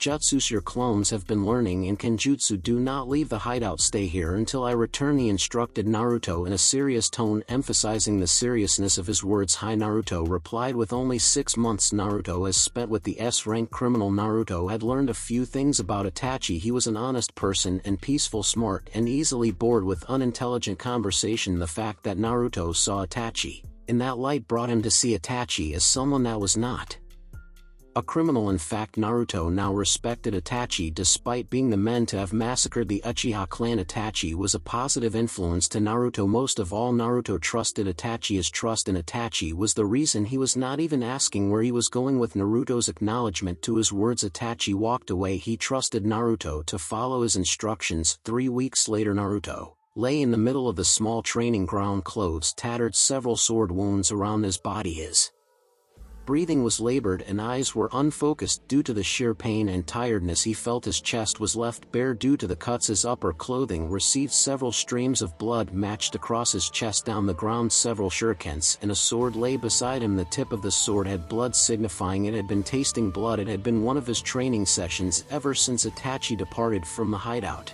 He had taken the time to practice kenjutsu. So far the results had been satisfactory. It was not perfect, it was anything but that the progress was satisfying nonetheless. He could handle a sword well better than he did when he had yet to practice kenjutsu. His kenjutsu had its flaws though, but he could correct the flaws to his kenjutsu with the time he still had before he had to return to Konoha with the shadow clones by his side. By the end of his training he would be proficient, if he kept training as much as he had been during Itachi's absence. The first thing he had to work on with his kenjutsu was the openings. His style left. If he encountered someone that was faster than him, his kenjutsu would leave him like an open book. Anyone faster than him would be able to take advantage of the openings his kenjutsu left. Itachi walked slowly towards the training ground. He saw Naruto's bloody body. A smile crept into his face as what he was seeing was just the results of how his student was training in his absence. The smile quickly disappeared when Naruto shifted his head upon sensing Itachi. Naruto positioned himself to look at Itachi perfectly. He was glad to see that Itachi had returned, not that he would ever admit it to Itachi. "I see you have been training well," Itachi commented with an expressionless face. Whether he was pleased or not, one that did not know him better could not tell. "Get cleaned up. I want to tell you something," Itachi said as he showed Naruto his back and went back to the house. Naruto sighed tiredly and stood up. The Kyuubi had already begun its job of healing him. It was as if Naruto had his own medical neem living inside his own body. The Kyuubi always healed him of his injuries. He could never have a scar caused by wounds. His flesh always returned to what it had been each time the Kyuubi finished healing his body. Sometimes Naruto pitied the fox, because it always worked overtime in healing him. Each night his body had to be healed of its injuries. He had to be recovering his chakra. The Kyuubi was responsible for that to happen quickly. Naruto's feet carried him to the house lazily. He went inside and took a long calming bath. His body had to relax and be calm after the strain he had put it under by his training. A hot bath was always soothing to his body. After the bath Naruto changed his clothes. Ever since he began his training he had discarded his orange jumpsuit. He now wore dark blue shorts and a short-sleeved blue shirt. Naruto walked to the sitting room and found Itachi sitting comfortably drinking tea. Looking at him drinking tea in peace, one could never think he was the man who killed his own family and was a feared S-rank criminal. He was man whose name brought fear to those who knew of his power. Some people say that he massacred his own clan just to test his own strength. Some people have said that he had gone insane because of power, yet there he was sitting comfortably drinking tea with an aura of peace radiating around him. Naruto eyes trained at the small backpack on the table for a moment before going back to Itachi. He sat on the table across Itachi. After a few minutes of silence Itachi placed his mug down and looked at Naruto. "When I departed here I went to Konoha," Itachi stated. Naruto's face was expressionless just as Itachi's was. There was another thing that Itachi was teaching Naruto while they were not at the training ground: control over his emotions. Naruto was getting the hang of it, but he was not like Itachi.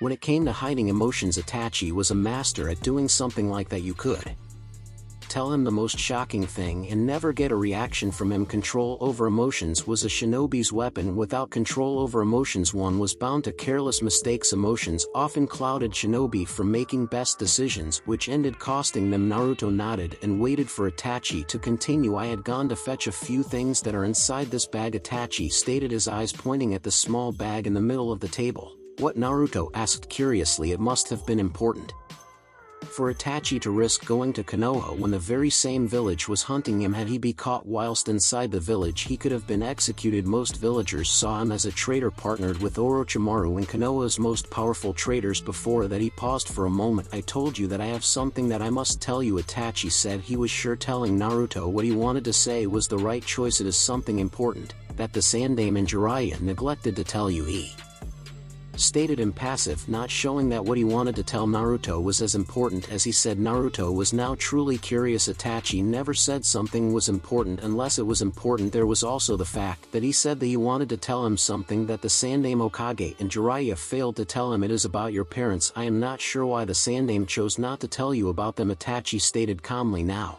he had Naruto's full attention. It took all his willpower to force himself to calm down. He just wanted to jump on Itachi and beg him to tell him about his parents. This was something that he had always had the need to know, but unfortunately no one seemed to be willing to tell him anything. He knew that the Sandaime knew something, but just refused to tell him. "Do you know of the Uzumaki clan?" Itachi asked. Naruto shook his head. "The Uzumaki clan, a clan that you are part of, were allies of Konoha years ago. The orange swirl you see In Konoha's Jounin flax is the Uzumaki clan swirl. It was a sign of respect to the friendship that was between the Uzumaki clan and Konoha. To be more precise, the Senju Itachi stated in a calm manner. Naruto was a little surprised that he belonged to a clan. He did not know that Uzumaki was a clan name. He had always thought it was just a name like any other, given that he was the only one within Konoha who uses the name even outside the village. He had never met anyone who used Uzumaki. No one even spoke of the Uzumaki clan. It was like the clan never existed, which was why Naruto was not aware of it. The Senju and Uzumaki were relatives, though neither has confirmed this. The Uzumaki clan lived in their village called the Land of Whirlpools, located at an island at the coast of the Fire Country. They were seal masters, and the first to create seals that could seal a bijou within a human. That would explain why Itachi had Naruto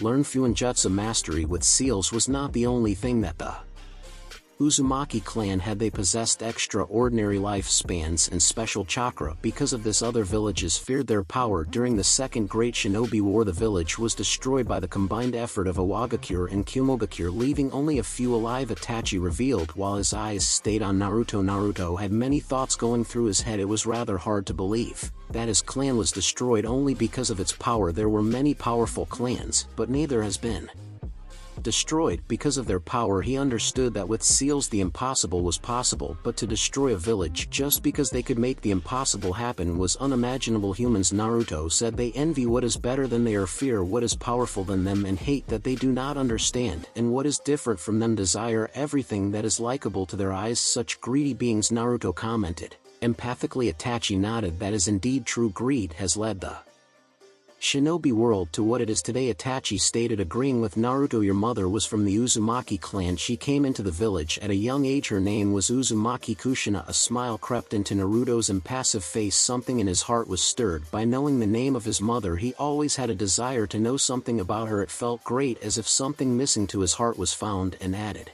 he had already accepted the fact that she may have been dead. Itachi confirmed it.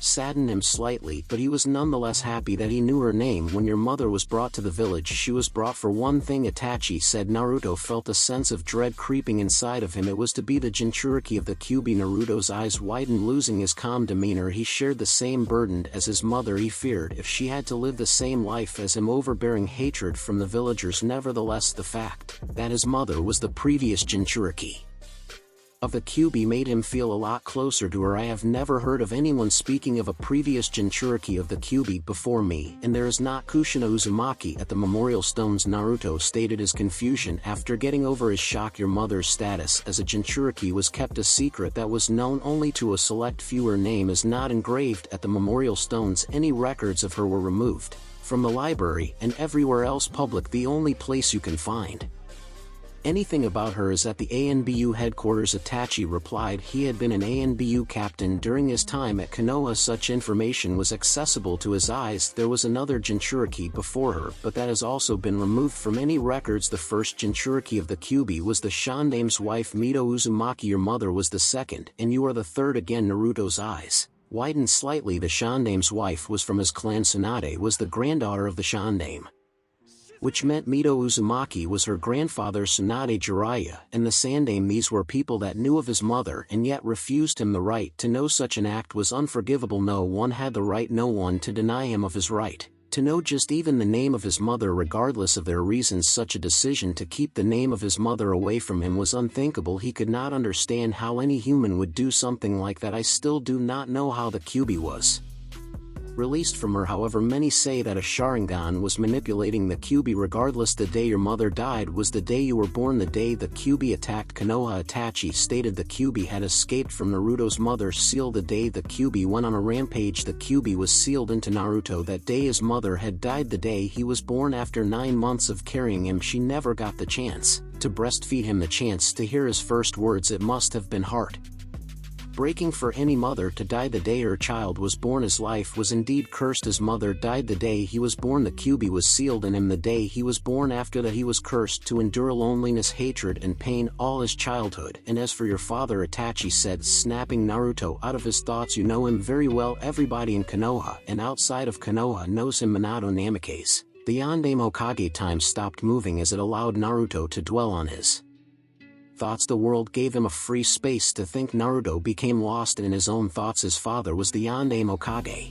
He had thought he was related to the man due to his similarities to the dead Hokage, however he had nothing to prove it, and now Itachi had just proved the Yondaime Hokage, a man he admired and always thought to surpass, was his father. His own father was responsible for sealing the Kyuubi inside of him. His own father had cursed him to live a life of shouldering hatred from the villages. While he went to die, the villagers praised his father while they cursed him. Jiraiya, Tsunade, and the Sandaime, they knew of this and yet did not tell him. The Sandaime had known this and yet put him into the orphanage. Kakashi also had to know, since it was common knowledge that he was the Yondaime's prized student. He could not fault him, given that it would not have been his place to tell. He also could not fault Tsunade since she only returned to the village a short while ago. However, the Sandaime the old had looked him in his eyes and told him he knew nothing of his parents. Jiraiya was the Yondaime's sensei. He knew of this before he even came to his life, yet he never bothered to fill in the holes inside of his heart. He just allowed him to continue living with his heart missing a few pieces that completed it. Now he knew why Jiraiya had even bothered to have him sign the Toad contract, take his time to train him. It was now obvious.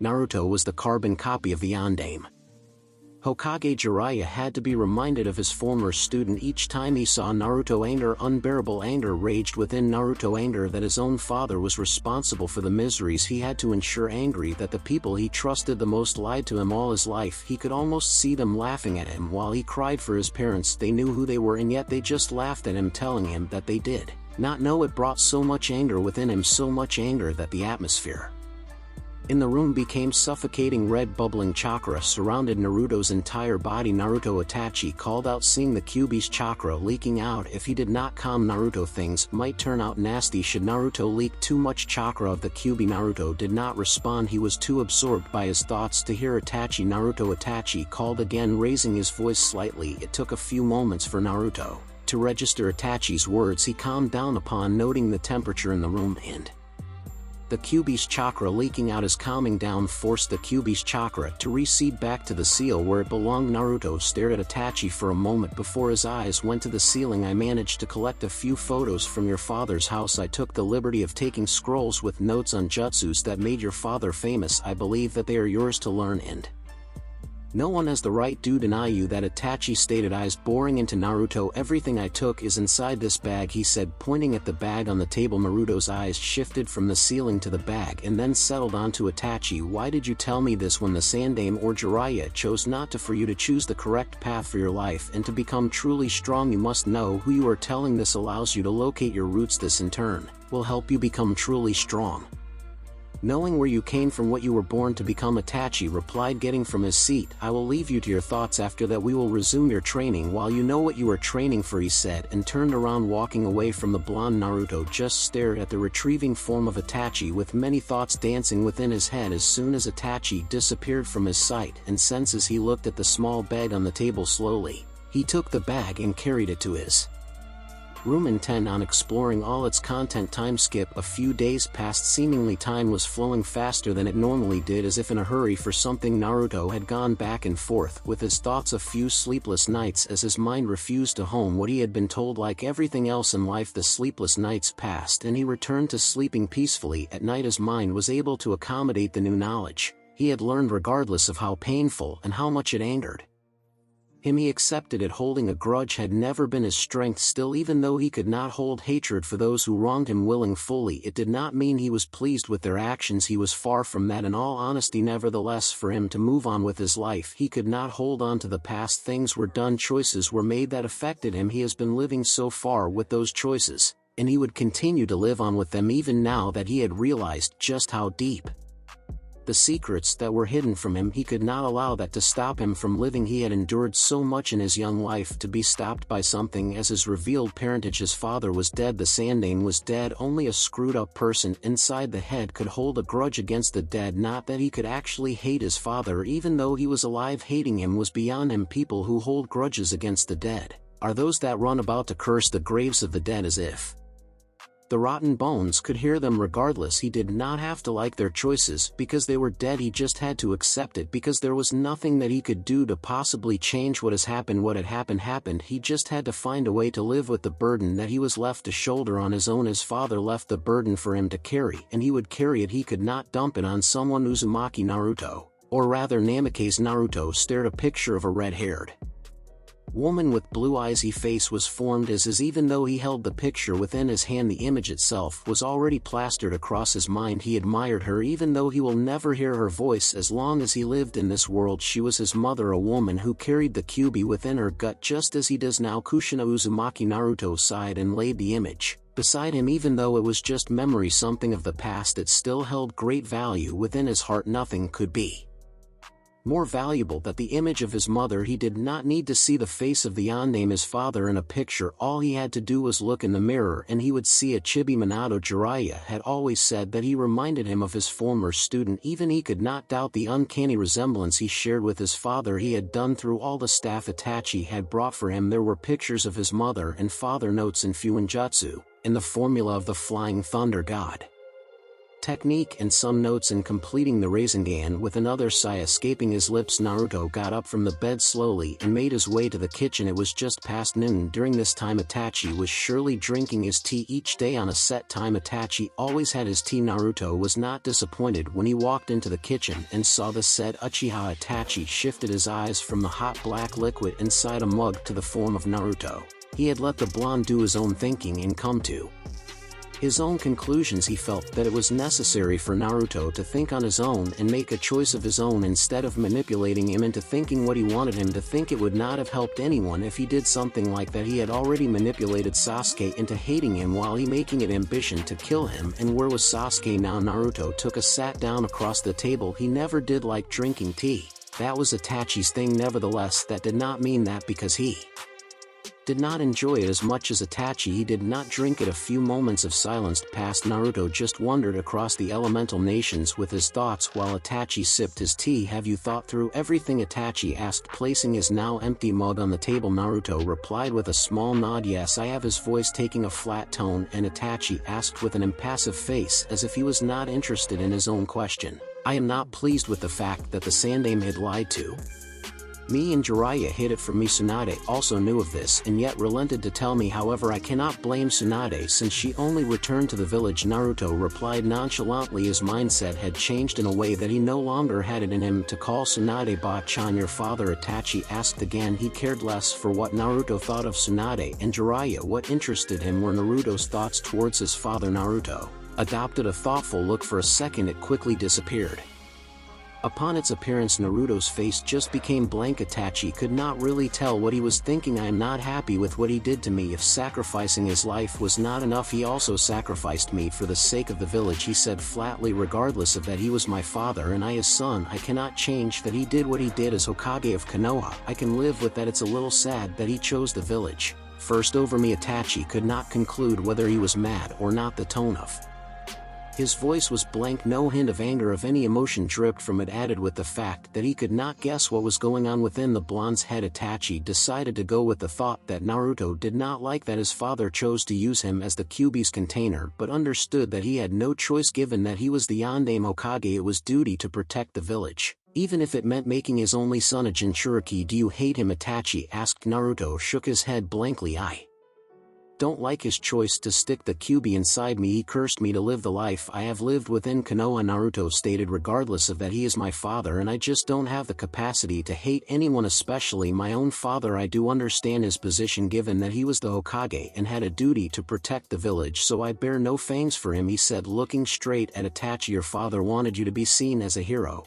That was why the Sandaime publicly revealed your status as a Jinchuriki. He believed that the village he died protecting would treat his son as a hero, Itachi said after a few moments of silence, and that turned out very well. Konoha saw Uzumaki Naruto as the hero who jailed the Kyuubi, saving them from being destroyed, Naruto said sarcastically. Though being sarcastic, his demeanor never changed. It stayed as it had been. Blank. Your father was a great man, Naruto, Itachi said.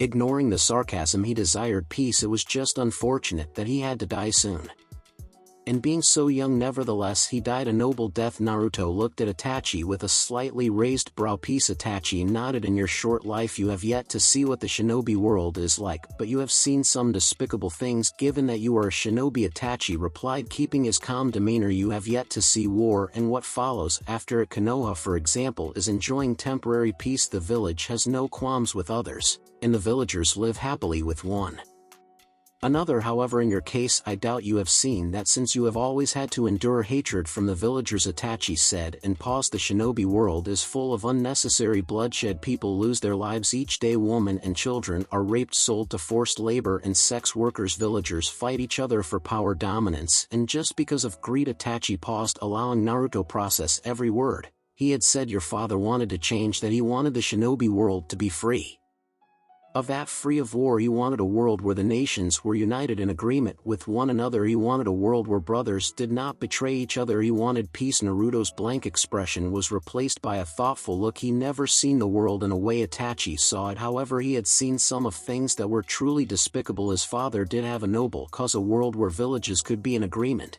with one another was certainly a world worth dreaming. He liked that sound of it. Peace. Naruto said, I have never thought of something like it. I used to dream of being Hokage just so I could gain the acknowledgement of the villagers to prove my existence. He concluded with his thoughtful look still firmly in place. The Shodan tried to bring peace during his time. Unfortunately, he failed despite all his power and humbleness. The Sandaime was next to try, but even he could not do it. Itachi stated, nobody now tries to bring peace to the world today. Long-lasting peace is seen as something impossible to achieve if we cannot trust each other. Even steps to peace cannot be taken. Tsunagakure easily betrayed Konoha despite being an ally to the village. Naruto said, if villages can easily betray each other and have no trust with each, they can never be in agreement with one another. Itachi nodded. Trust is something hard to gain but rather easy to lose. Silence greeted the two as both were speaking amongst themselves. Within their thoughts, Naruto was thinking about something. Bloodshed. The life of shinobi was ultimately to kill all the enemies of her villages. That made shinobi killers life takers. He had seen some people take other people's lives without so much as remorse. He did not get why death was necessary even if the enemy was beaten. What are your views on killing? Naruto asked. He found it ironic that he was asking the question to a man who was responsible for the massacre of the Uchiha. Deaths are necessary. Sometimes it is unfortunate, but often it has to be done to protect and save the lives of many. Itachi replied, still I think killing someone is wrong. Naruto argued, you have yet to kill, have you? Itachi asked, earning a nod from Naruto. You are a shinobi, you are bound to take the life of someone one day. Nevertheless, just because we kill does not make us monsters. We show that we are still humans by not enjoying the act of killing. A true shinobi accepts that killing is part of protecting, but never enjoys killing. Naruto decided not to take the conversation any further than it was already. He certainly did not like the fact he would have to kill someone one day. He just hoped that day never comes. Itachi saw that Naruto did not want to further with the topic. Did you find the scrolls I brought useful? He asked, changing the subject. Naruto nodded. Yes, some scrolls with Fuinjutsu will help me reach a depth level of understanding of the art. Naruto said, what I found most interesting was my father's notes in completing the Rasengan and the formula of the Flying Thunder God technique. Before the day ages, my clones should be out there beginning working on completing the Rasengan and deciphering the formula to the Hiraishin. Naruto stated with a small smile. Itachi could tell he was excited by the prospect of learning the Hiraishin. How do you complete the Rasengan? I thought it was a complete jutsu. You did not read the scrolls? Naruto asked with a slightly raised brow. Itachi shook his head in response. Well, the Rasengan is made from pure chakra. You manipulate chakra alone to form it, but to complete it you add your chakra element to it and it will take a new form, in my case wind element, and I will be able to create a powerful jutsu. Well, that is according to my father's notes. He was never able to complete it. Itachi nodded. He was interested in what jutsu Naruto would be able to create after successfully adding his wind element to the Rasengan. The Rasengan was already an A-rank jutsu. Adding a powerful element as wind would certainly make it even more powerful. When are going to continue with my training? Naruto asked. Learning the Hiraishin and trying to complete the Rasengan was something he would be adding to the training Itachi was already giving him. Itachi stood up from his seat. Let us go now, he said. Naruto had no complaints. He followed Itachi to their small training ground. He was eager to pick up from where he left if he had not trained with Itachi for a month now. Naruto went through another training session that ended with body echoing with unbearable pain, yet he made no complaints, for he knew that after the training it would have been worth it. There was no pain without a reward. He would get his rewards after the training. Konoha. It had been 2 years since Naruto left the village. It had been 2 years since Jiraiya had been looking for Naruto after the blonde had abandoned him. For 2 years he searched all over the elemental nations, and yet he found no clue as to where the blonde was. He found Nothing, no one had even seen the blonde. It was as if he had just vanished from the face of the elemental nations. Naruto had disappeared without leaving a trace. What Jiraiya was certain of was that he never left the borders of the fire country. If he did, regardless of how good he might be at covering his tracks, he would have known. He was positive that the blonde was still in the fire country. Where was the question? The fire country was rather large, and he could not search the entire country looking for a single person with a side. Jiraiya looked at the Hokage's tower from the Hokage monument. He had returned to the village to face Tsunade's wrath. Over the past 2 years he had lost all connections with Tsunade. As he searched for Naruto, he could not lie to her, thus he decided it was better to avoid speaking to her. Even if one of her messages got to him, he never replied. He raised his right hand, which was holding a bottle of sake. He began to take a few gulps of the sake until the bottle was empty. He put on a brave face and wiped off his mouth, ready to face Tsunade. Hokage's office. Tsunade sat behind her desk doing her paperwork. She detested doing the paperwork, but it was duty to complete them, thus she was left with no choice but to do it. The paperwork was something of an everyday occurrence. She had to do it every day, and each day she would get a headache because of the load. The load never ended. Just when she would think that she was done, Shizen would bring another load, much to her dismay. Tsunade sighed and leaned back to her chair. Ever since Naruto left the village, she had stopped consuming alcohol. She did get much work done without having to spend her time drinking. Despite that, she did miss her sake. Surely now she would have been savoring a cup of sake with no one in her face to disturb her. Back when she was still drinking, Shizen would always budge into her office, stopping her from drinking. It always annoyed her, but she understood that her apprentice wanted her to get some work done. Thinking of Naruto, she did miss him. She missed seeing him budging into her office, calling her Bachan, demanding for a mission. She missed every little annoying thing about him, even the fact he would always try to run away whenever she wanted to check his physical health, as he hated hospitals. She missed having to have Shizen and Sakura chase him around the village to get him back to the hospital. It was now 2 years, 2 whole years, without seeing the large smile that always found a way to Naruto's face. She just hoped that he had changed and went back to normal and did not stay as he was when he left the village. It would pain her to see him in that condition. He was again Naruto to her, was not Naruto without a goofy fox grin and eyes that brightened with life and happiness. She also hoped that Jiraiya was training him to his best. She wanted her Naruto be strong when he does return to the village. She wanted him to have the strength of at least a Jounin. She could expect that much from 3 years of training. Being a Jounin, he could protect himself better, even though he might be able to protect himself if he does return strong as a Jounin. Tsunade would never stop worrying about him. With him being a Jounin meant that Naruto would have to do heavy missions. As such, he would see things that she rather he did not see. Jiraiya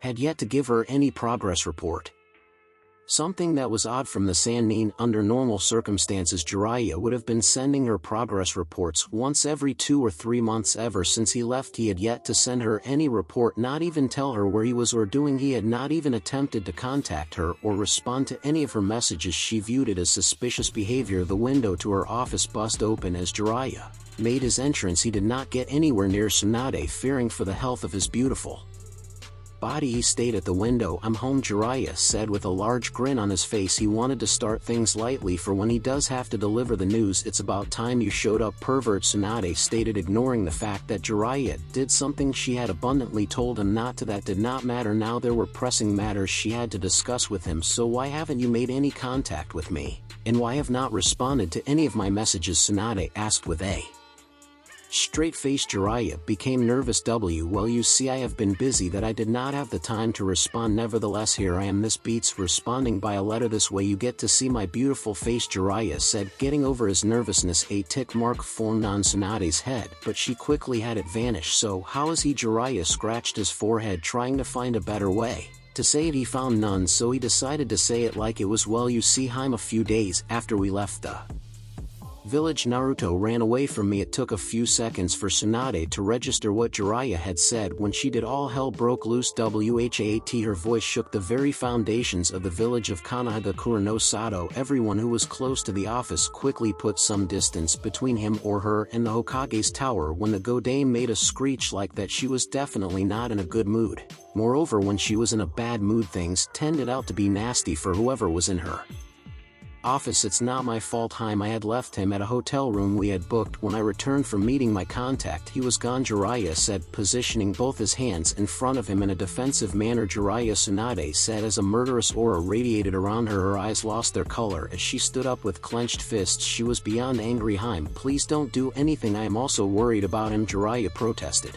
Knowing what was about to come, he had his hands in front of himself, ready to defend himself. His skin paled with each step Tsunade took towards him. Cold shivers rocked down his spine at the murderous aura that surrounded the blonde Hokage. Jiraiya, how could you? Tsunade uttered again, though not looking for an answer from Jiraiya. She got within touching distances of the Sannin. Her very breath was hot and intense enough to burn Jiraiya's skin. She grabbed the pervert by his collar and glared at him with a piercing look. Then it began. Jiraiya's girly screams echoed throughout Konoha for an hour as Tsunade broke every bone in his body. 3 hours later, after a surgery, Jiraiya's whole body was bandaged. He looked like a mummy more than anything. Despite having every bone in his body broken more than 10 times by Tsunade, he always made a speedy recovery, something that surprised even Tsunade, as she could not explain how it came to be so. Despite his condition, in a few days, he would be out there doing his research. Explain everything to me, Jiraiya, Tsunade barked, impatiently staring at the Sannin. I already told you, Jiraiya stated with a sigh. His body still hurt because of the beating he received. We booked a hotel in a town just 3 days a walk away from Konoha. I told him to stay at the hotel while I went to meet up with my spy contact. When I returned, he was gone along with his traveling documents. Jiraiya explained everything. Tsunade sighed. Given how the condition in which Naruto left the village, it was believable that he would run away from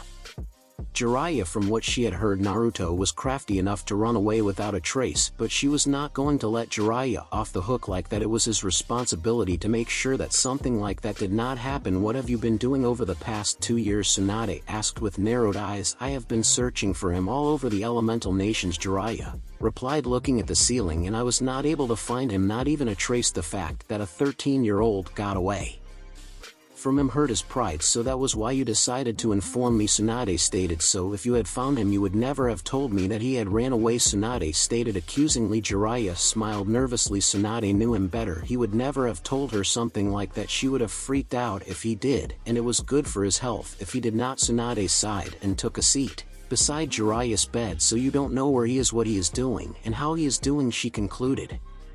Jiraiya nodded. The toads know where he is, he said. What? Tsunade said. Then why didn't they tell you? Because Naruto asked them not to, Jiraiya replied through gritted teeth. He has been a loyal summoner to the toads, and yet they refused to tell him where Naruto was. He was like a senior summoner and Naruto was just a junior summoner, and yet they took the word of Naruto. That brat, Tsunade muttered bitterly. The fact that Naruto told the toads not to reveal his location meant that he did not want to be found. Gamabunta did tell me that he is fine, though by the looks of it he is training somewhere with someone, but I found that hard to believe. Tsunade nodded. Naruto could not have someone training him outside Konoha. He did not know any shinobi outside the village. The logical conclusion would be that he was training on his own with the toads helping him. What now? Tsunade asked in a defeated tone. I will keep looking for him. That is after I get out of this place, Jiraiya replied. How is it going with Sasuke? He asked, changing the subject. So far so good. Danzo has succeeded in teaching some manners to the brat, Tsunade said, not showing any interest to what she has just said. He has already made Jounin and I had Kakashi take over the training. I figured that Kakashi would be a good influence to him. Jiraiya nodded. I did not expect that his training would excel so fast. It does seem that Danzo's training methods are very effective, he commented. Yes, it does. Nevertheless, he tends to have his trainees turn into emotionless killing robots. That is why I had Kakashi take over, Tsunade replied. She could care less for the Uchiha brat. However, a change in his attitude would make things for her. What do you plan to do with him? I plan to have him become an ANBU on temporary basis. Other than that, he will operate like any other Jounin, Tsunade said, getting up from her seat. I am going back to the office. Stay here until I clear you. Is that clear? Tsunade said with a fierce glare at Jiraiya. Jiraiya nodded and Tsunade proceeded to leave the room. As soon as Tsunade left, Jiraiya made his miraculous recovery. He stripped off his bandages with a few winces and left through the window. Research awaited him. 2 years 10 months after Naruto left Konoha, Naruto jumped back, avoiding Itachi's punch, which crashed into the ground, creating a small crater. Naruto dashed towards while the Uchiha's fist was still planted on the ground. He swung his right foot, attempting to land a kick on Itachi's face. Itachi sensed the attack and looked up. He positioned both his hands and blocked the kick. The kick had so much force that it pushed Itachi back and made him wince. The wince was never shown on his face. Naruto continued his assault by raising his other foot. He swung it and attempted a roundhouse kick at his opponent. The kick came at Itachi with so much speed that he could not avoid it. His hands were still recovering from Naruto's previous kick. He only managed to bring out one hand to block the kick. It was not enough as the kick sent him flying. Naruto did not give Itachi time to recover. As he appeared above Itachi, he applied wind chakra to his fist, preparing for a bone-cracking punch. He punched Itachi to his chest, sending him crashing down like a bullet. As soon as Itachi hit the ground with a loud crash, Naruto noticed that there was something wrong. Itachi would not have been caught easily. Genjutsu, Naruto thought to himself. He held a single hand. Seal Kai, he muttered, and dispelled the illusion. He sensed something from behind spinning around. Naruto saw Itachi dashing at him at fast speeds. Naruto could do nothing as Itachi's knee crashed into his gut. Itachi added to the assault with a powerful punch to Naruto's face. The punch sent Naruto in flight. Naruto recovered quickly before he hit something and flipped in midair. He landed on the ground in a crouched position, before standing up and looking at Itachi. Impassively, you caught me in your genjutsu the moment I appeared above you, Naruto stated. Itachi nodded. You are getting good at detecting genjutsu, he commented. It was indeed true. Naruto had become good at detecting his illusions when they started training. Naruto did not have any skills at genjutsu. He could be caught in one for the whole day and still not be able to recognize that he had been caught in a genjutsu. Naruto said no word any further. There was no need for him to say anything. He got into his taijutsu stance and prepared to face Itachi once again. Both opponents ran towards each other and clashed in between. Itachi attempted a high roundhouse kick at Naruto. Naruto saw the attack coming and crouched down, dogging Itachi's kick. He spun around and attempted a leg sweep on Itachi. Itachi was too experienced to be caught by something like that, thus he jumped up to avoid Naruto's leg sweep while still in flight. Itachi flashed through hand seals, gathering enough chakra for his jutsu fire style. Great Fireball. A large fireball expelled from Itachi's mouth and raced down at Naruto, who was still in a crouched position. The flames hit Naruto and consumed him before dying down. Itachi was on alert, knowing that something like that would not put Naruto down. Despite him firing the jutsu at a close range, he was not disappointed as Naruto charged at him from behind. He quickly spun around to block a kick aimed at his head. Another Naruto appeared behind Itachi and threw a number of shurikens at the Uchiha's back. The Naruto that had attempted to kick Itachi disappeared in a puff of smoke. Itachi realized that it had been just a distraction. He quickly used a replacement technique to avoid the shurikens that were of no doubt doomed to pierce his back. A log appeared in his place, taking the hits that were meant for him. Naruto narrowed his eyes, searching for Itachi. He did not have to wait long as a bundle of shurikens flew towards him at high speed. Naruto gathered the wind around him and mixed it with his own chakra. Wind release. Wind palm. Gusts of wind sped towards the shurikens. The two attacks met and Naruto's jutsu propelled the shurikens away from Naruto. The gusts of wind continued to make their way towards Itachi, who simply leaped away. Naruto went through a number of hand signs. As he did that, the wind around him turned into at least 20 wind shurikens that were spinning around him. Wind release. Wind shuriken. The wind shurikens sped at the unmoving form of Itachi. Knew that the shurikens were sharp and could leave a few gashes should they hit him. He had seen the attack before, and it would be nasty if he were to be hit. As soon as the wind shurikens got into touching distance with Itachi, he disappeared in a burst of crows. Naruto cancelled his technique and looked to where Itachi had disappeared. Fire release. Phoenix flower. A number of fireballs sped at Naruto. Naruto looked at the fireballs, a few thoughts running through his head. He was trying to run how the scenario would end up. Itachi always often used the jutsu as a distraction, and there was always a secondary attack hidden within the flames. Naruto could not really conclude what Itachi was hoping he would do. Naruto shrugged off his thoughts and went through several hand signs. After the hand signs, he clasped his hands together and released a wave of chakra sealing art. Chakra barrier. Naruto muttered as a barrier erected around him. The barrier was orange, taking the color of Naruto's chakra. It did not cover a wide area, it did just enough to shield Naruto. The fireballs hit the barrier but were unable to break through the barrier. Itachi sighed slightly and went through a set of hand seals. Fire style. Dragon breath. Itachi expelled a jet stream of hot and intense flames towards Naruto. The flames sped towards Naruto with amazing speed. Naruto just stood unmoving inside his barrier. He was concentrating on keeping his barrier active. Itachi's jutsu crashed into Naruto's barrier. The Flames covered Naruto's entire front, trying to break through the barrier. Naruto held on without wavering on his barrier. The barrier's strength was determined by the amount of chakra he put on it. If he put more chakra on it, the barrier would be stronger. Naruto called it chakra barrier because nothing that had chakra could penetrate through it. Depending on the chakra Naruto put to reinforce it, that did not mean that physical attacks could just pass through it, though with enough physical force it would break. Despite its resistance, the barrier drained too much chakra. Depending on the kind of attack hit it, Naruto also could not attack because what was inside the barrier stayed inside the barrier and what was outside stayed outside. Naruto also had to concentrate on keeping the barrier active. The flames died down, clearing the path for Naruto to see Itachi. Naruto deactivated the barrier and charged at Itachi. They engaged in a fierce taijutsu battle that ignited sparks around the small training ground. Naruto was faster than Itachi, but Itachi had the Sharingan to predict Naruto's attack. This only made the battle even fierce than it had been, as none let their guard down. Punches and kicks were thrown at one another, which were each being either blocked or dodged well. That was before Itachi suddenly blurred out of sight and appeared behind Naruto and positioned a kunai on his neck. Itachi was alarmed when he felt a sudden rise of chakra from Naruto. The Naruto suddenly exploded too.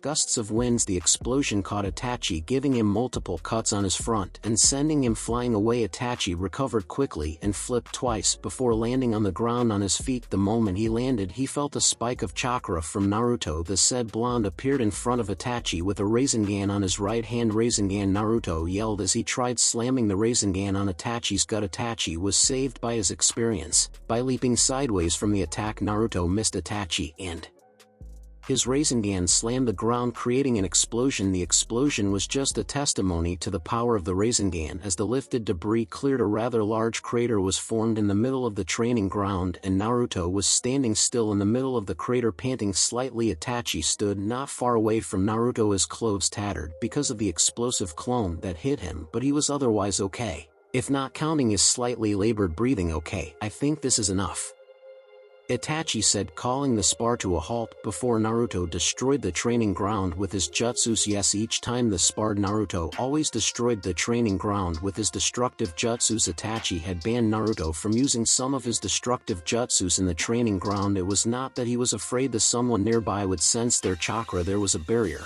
surrounding the hideout. It made it impossible for anyone to sense the chakra inside the barrier. No, he was just tired to having to repair the training ground each time Naruto destroyed it. Naruto nodded and dusted himself. He walked over to a tree and took a meditative pose to relax his body. After the spar, it was always good to relax and recover the chakra spent. As Naruto did his meditating, Itachi went back to the house. The following day, Naruto was lying under the tree with eyes closed. He was enjoying the breeze that washed over him. It was not every day that he could relax and not think about training. He could now relax as he was proud of what he has achieved so far on his training. He could relax because of that, but that did not mean he no longer took training seriously. He still trained as hard as he could, breaking a few bones if he could. Itachi walked over to Naruto and sat down beside the blonde with a rather serious look on his face. Naruto had sensed him but did not bother to open his eyes. I want to tell you two important things, Naruto-kun, Itachi said, looking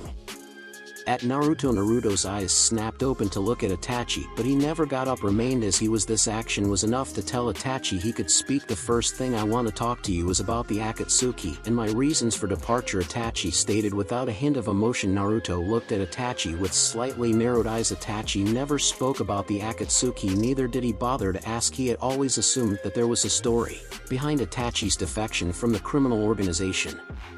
The Akatsuki no longer exists, Itachi stated bluntly. He did not need to go to Konoha and come back to say it. He was a straightforward person and did not have the patience to go around circles to say something. If Naruto was shocked by the news, he hid it well. The only reaction he gave was a raised eyebrow. Despite not showing it outwardly, the news was a surprise to him. Why? Naruto asked nonchalantly. The leader and the figurehead Pain of the organization were fighting for the leadership of the organization. Pain did not like where the real leader of the organization was taking things and some of the decision he was making, thus it resulted in a dispute. Itachi paused for a moment. Naruto simply listened on as Itachi spoke. He was truly surprised by the revelation. Never had he thought that Akatsuki had two leaders. The fallout was predictable. The leaders had to be stronger than the rest of the Akatsuki members to lead the organization. It meant that between them there were some massive egos. and each of them would want to assert their superiority over the other. If Pain felt that the real leader was no longer worthy of being leader, he would try to remove him. The dispute resulted in a major battle that took place in Ain, where Akatsuki was based. The battle between the two resulted in half on Amagakure being destroyed. Pain killed the real leader in the battle due to the strain caused by the battle on his body. He was left on the verge on death, but before he died he revived everyone in Ain. The leader excluded who was killed because the battle. Itachi stated he himself had not seen the battle, but he had seen the aftermath. The destruction was unlike anything he had ever seen before. It was beyond what a Kage could do. When he had seen the destruction that was in Ain, he could not deny that the figurehead of Akatsuki Pain was right when he did say he was a god. The villagers of Ain were correct to call the man a god. He did not believe that the man held such strength, he believed it.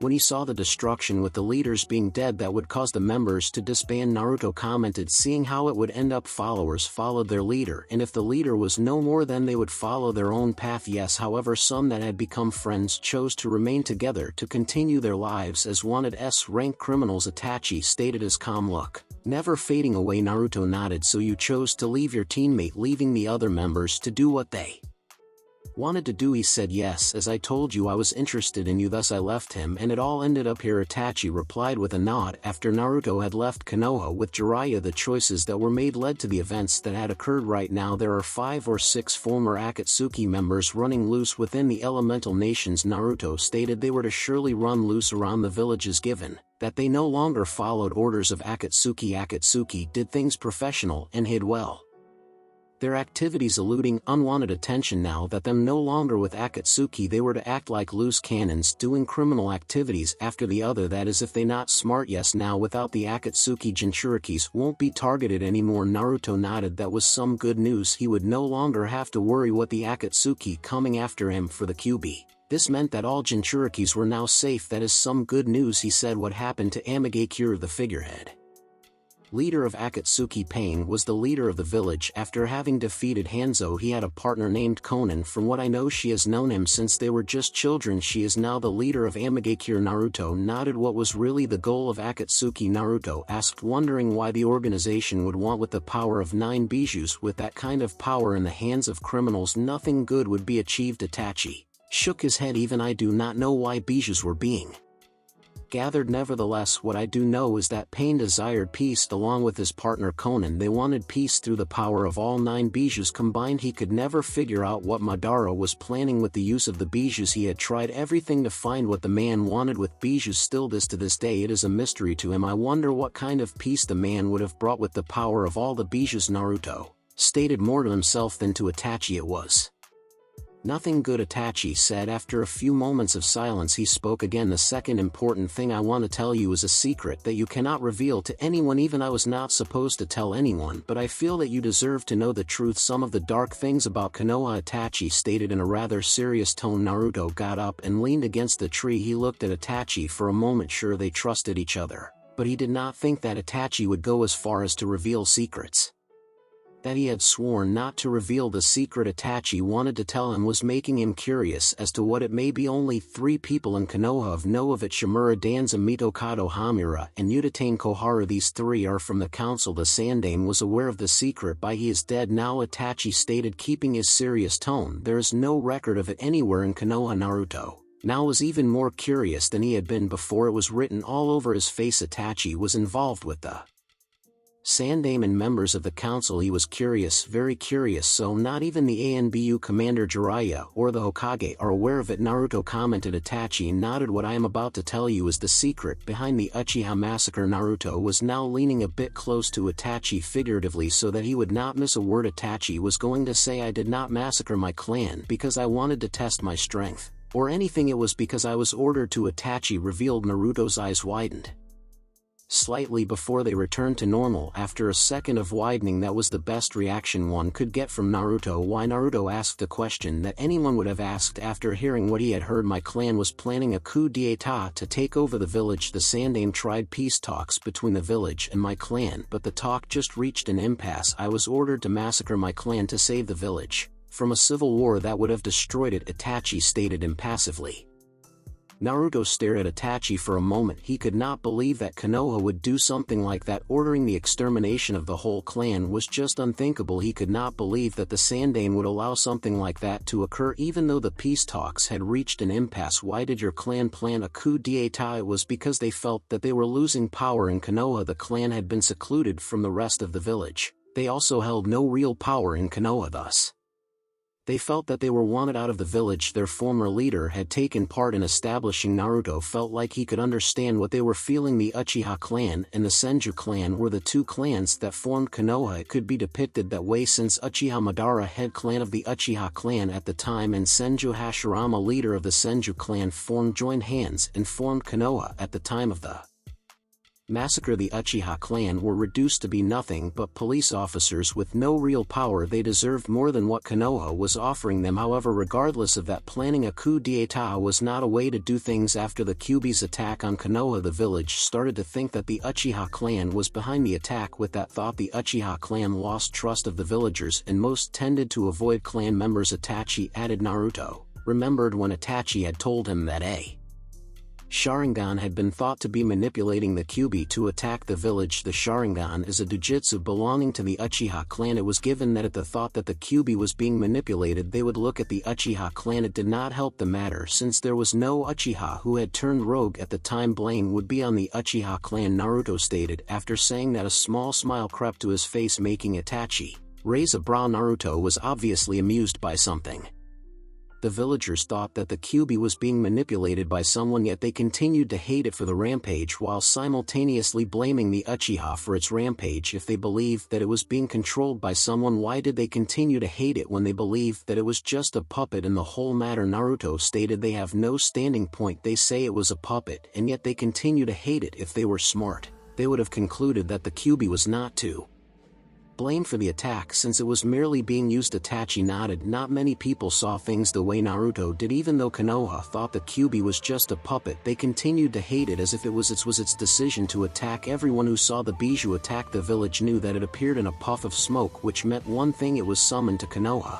If it had been a person to have done it, they would not have hated the person as much as they did the Kyuubi. Their minds just could not afford to let the Kyuubi go because it was not human to them. It was a demon of mass destruction that almost destroyed their village, albeit being manipulated to do so per their belief. You are taking this better than I had anticipated. Itachi commented on how Naruto was not judging him for anything. I had my suspicions after getting to understand you. Naruto replied with a shrug. It must have been hard for you to kill your own parents, Naruto stated, eyeing Itachi. Yes, it was. Itachi replied with no hint of emotion on his tone nor his face. Naruto was not expecting any from the stoic Uchiha. Why was Sasuke smart? I could not kill him, Itachi replied simply. Naruto closed his eyes. He had thought as much. Itachi loved his brother. From what he knew so far, Itachi did not regret taking choice to wipe out his clan. Konoha meant more to him than his own clan. You don't want Sasuke to find out about such information, knowing how he might react, and you want him to kill you, avenging your clan while also cleaning the blood of the Uchiha clan on your hands, Naruto stated, getting up, eyes still closed. I will keep it to myself, and thank you for trusting me with such information, he said, and walked away from Itachi. He wanted to begin work on a few seals that he had yet to complete. Itachi smiled slightly seeing Naruto walk away. He was glad to have met someone like him, someone with a kind heart, understanding and trustworthy. Naruto was unlike anyone he had ever seen in his life. He had a kind heart like his father, genius with seals, but there was something that he could not place a finger on that made him different from his father. They were alike in so many ways, but there was something in Naruto that made them different. The Sandaime have been kind of peaceful man during his lifetime, especially during his old age days, but he was nothing like Naruto. There was no one in the world that was like Naruto. He had met many people, but none of them were like Naruto. He was lucky to have seen that and take the boy under him and nurture him to be what he was now. Jiraiya had been a fool by not taking training Naruto seriously. He had no qualms with the man. In fact, he respected him. Jiraiya was unlike his fellow Saiyans. Jiraiya was a peace-loving man like the Sandaime Hokage, his sensei. However, with Naruto he had turned a blind eye. Itachi had no doubt he would have nurtured the blonde to be a peace-loving person. Itachi could not give himself all the credit for what Naruto was to become. Naruto was a peaceful person by his own right. He had just yet to realize that fact. In regards to training, it was Naruto's determination to become strong that made them achieve so many things in training. He was just a guide, everything else was Naruto. A few days later, Mount Mayuboku. Naruto suddenly found himself transported to another world. It had been early in the morning when that happened. He looked around where he was and recognized that it was Fukasaku's house. He had been summoned here before when he had requested to be taught senjutsu. Naruto looked around house and saw Fukasaku and Shima looking at him. I was thinking you might no longer call me Fukasaku-sama, Naruto stated, looking at the toad sage Ma, and I just had a lot of thought about it, Fukasaku said with a smile. We have decided to train you in senjutsu. Ma will not be doing anything. I will teach you, he said. Naruto smiled slightly at the news, though the smile quickly disappeared, as if it was never there. That is pleasing too. No, he said. Pa, I will go get some food for Naruto-chan. He has to taste my delicious food before he begins his training, Shima said, looking at her husband. Fukasaku just nodded. He did not want to deal with his wife now. Naruto was more important. Follow me, Naruto-chan. Naruto crouched out of the small house and followed Fukasaku. They went to a clearing which had statues of large toads. Naruto just walked over, enjoying the cool breeze that washed over him. The air around him was enjoyable and not the same as the air he breathed at the hideout. The air at Village of the Toads felt natural. Fukasaku ordered Naruto to sit down while he stood staring at the blonde with a serious look on his face. Before I even begin to teach you senjutsu, you have to know the risks, he said, making Naruto raise a brow. Learning senjutsu requires you to absorb chakra from nature and balance it with your own physical and spiritual energy. The chakra you absorb from nature is extremely powerful. Absorbing too much of the chakra or not having too much control of the chakra will turn you into one of those, he said, pointing at the statues that seemed to decorate the area. Naruto was certainly not expecting something like that to be as the risk of learning senjutsu. Itachi had said senjutsu was powerful. Naruto now could conclude that nothing of great power did not come easy to achieve. Nevertheless, for great power to be achieved, one had to deal with the risks. Do you still want to train even when knowing that you can die? Fukasaku asked. Yes, I have never been the one to back down from anything, Naruto replied with a small smile, recalling his old self. Fukasaku smiled. I thought you might say something like that. He then instructed Naruto to sit beside a waterfall. That was what Naruto thought, but it was not actually water that was flowing, but oil. To be able to absorb natural energy, you must be able to be one with nature. Feel nature, hear nature, he said as Naruto took a meditative pose. Getting in touch with nature should be easy for given that you meditate a lot, he said. Is it possible to train somewhere else in the elemental nations other than here? Naruto asked. Fukasaku nodded. Yes, however, due to the risks you have to train here. This oil helps you to absorb nature chakra easily. It is only found here and cannot be found anywhere, he said. They poured the oil on Naruto. When you absorb too much chakra, I will hit you with this, he said as a black stick suddenly appeared on his hand. This stick will force natural chakra out of your body when the process of purification begins. With those things said, Naruto began his senjutsu training with the Toad Sage. Fukasaku wanted Naruto to begin as soon as possible so he could perfect the training before he has to return to Konoha. Jiraiya had never perfected the training even when it had taken a year to train. In fact, the Toad had concluded that it was impossible for the Sannin. It would explain why Jiraiya had never bothered coming back to Myobokuzen to perfect the training. Jiraiya could not enter Sage Mode on his own, which made his Sage Mode imperfect. Naruto was different from Jiraiya. Naruto had more chakra than Jiraiya did when he learned senjutsu. To be able to perfect senjutsu, you had to have large amounts of chakra reserves that Naruto had. That day it was already noon and Itachi had yet to see Naruto. It was unlike Naruto to disappear without a warning. Mostly if he did go somewhere, it would be at the Valley of the Inn to meditate. He never left without saying a word. Not that Itachi was worried for the blonde. He knew that Naruto could take care of himself. Burying himself in his thoughts, Itachi decided to just wait and see. A toad appeared in a puff of smoke in the middle of the training. It was big as him. He quickly recognized the toad as Gamakichi. Naruto usually summoned the toad to give a report on how he was doing and how far he was progressing with his training.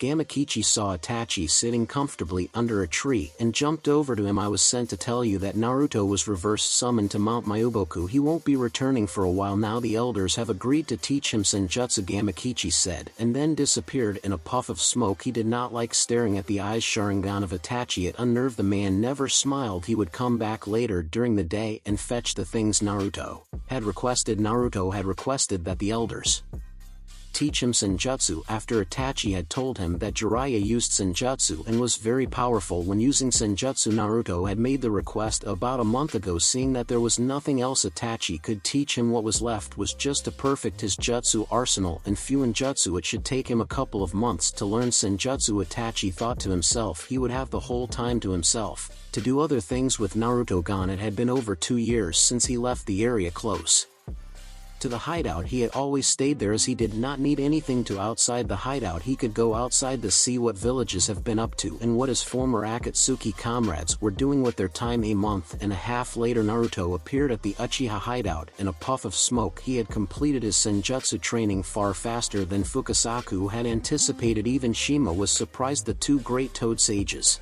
were very surprised given that Jiraiya learned senjutsu for over a year and was still unable to perfect it, but Naruto was able to perfect his sage mode under a month. He stayed at the land of the Toads to train more in wind manipulation and seals. The atmosphere at Mount Mayuboku was perfect for him to train further his control over the wind element. Naruto walked calmly towards the house. Training at the land of the Toads had been rather harsh to his body, but it was nothing he was not used to. His body had worked overtime. Right now he just needed to rest. Itachi raised a brow upon seeing Naruto. I took little time than I had anticipated. Itachi stated. That is what the Toad said. Naruto replied, I'm going to rest, he said, and walked to his room. Itachi raised another brow. It must have been a harsh training he had gone through to look for rest after just returning 2 days later. Naruto sat comfortably under a tree doing nothing in particular. He had rested enough right now. He was just resting his mind for a bit. It had worked overtime while he was at Mount Mayuboku.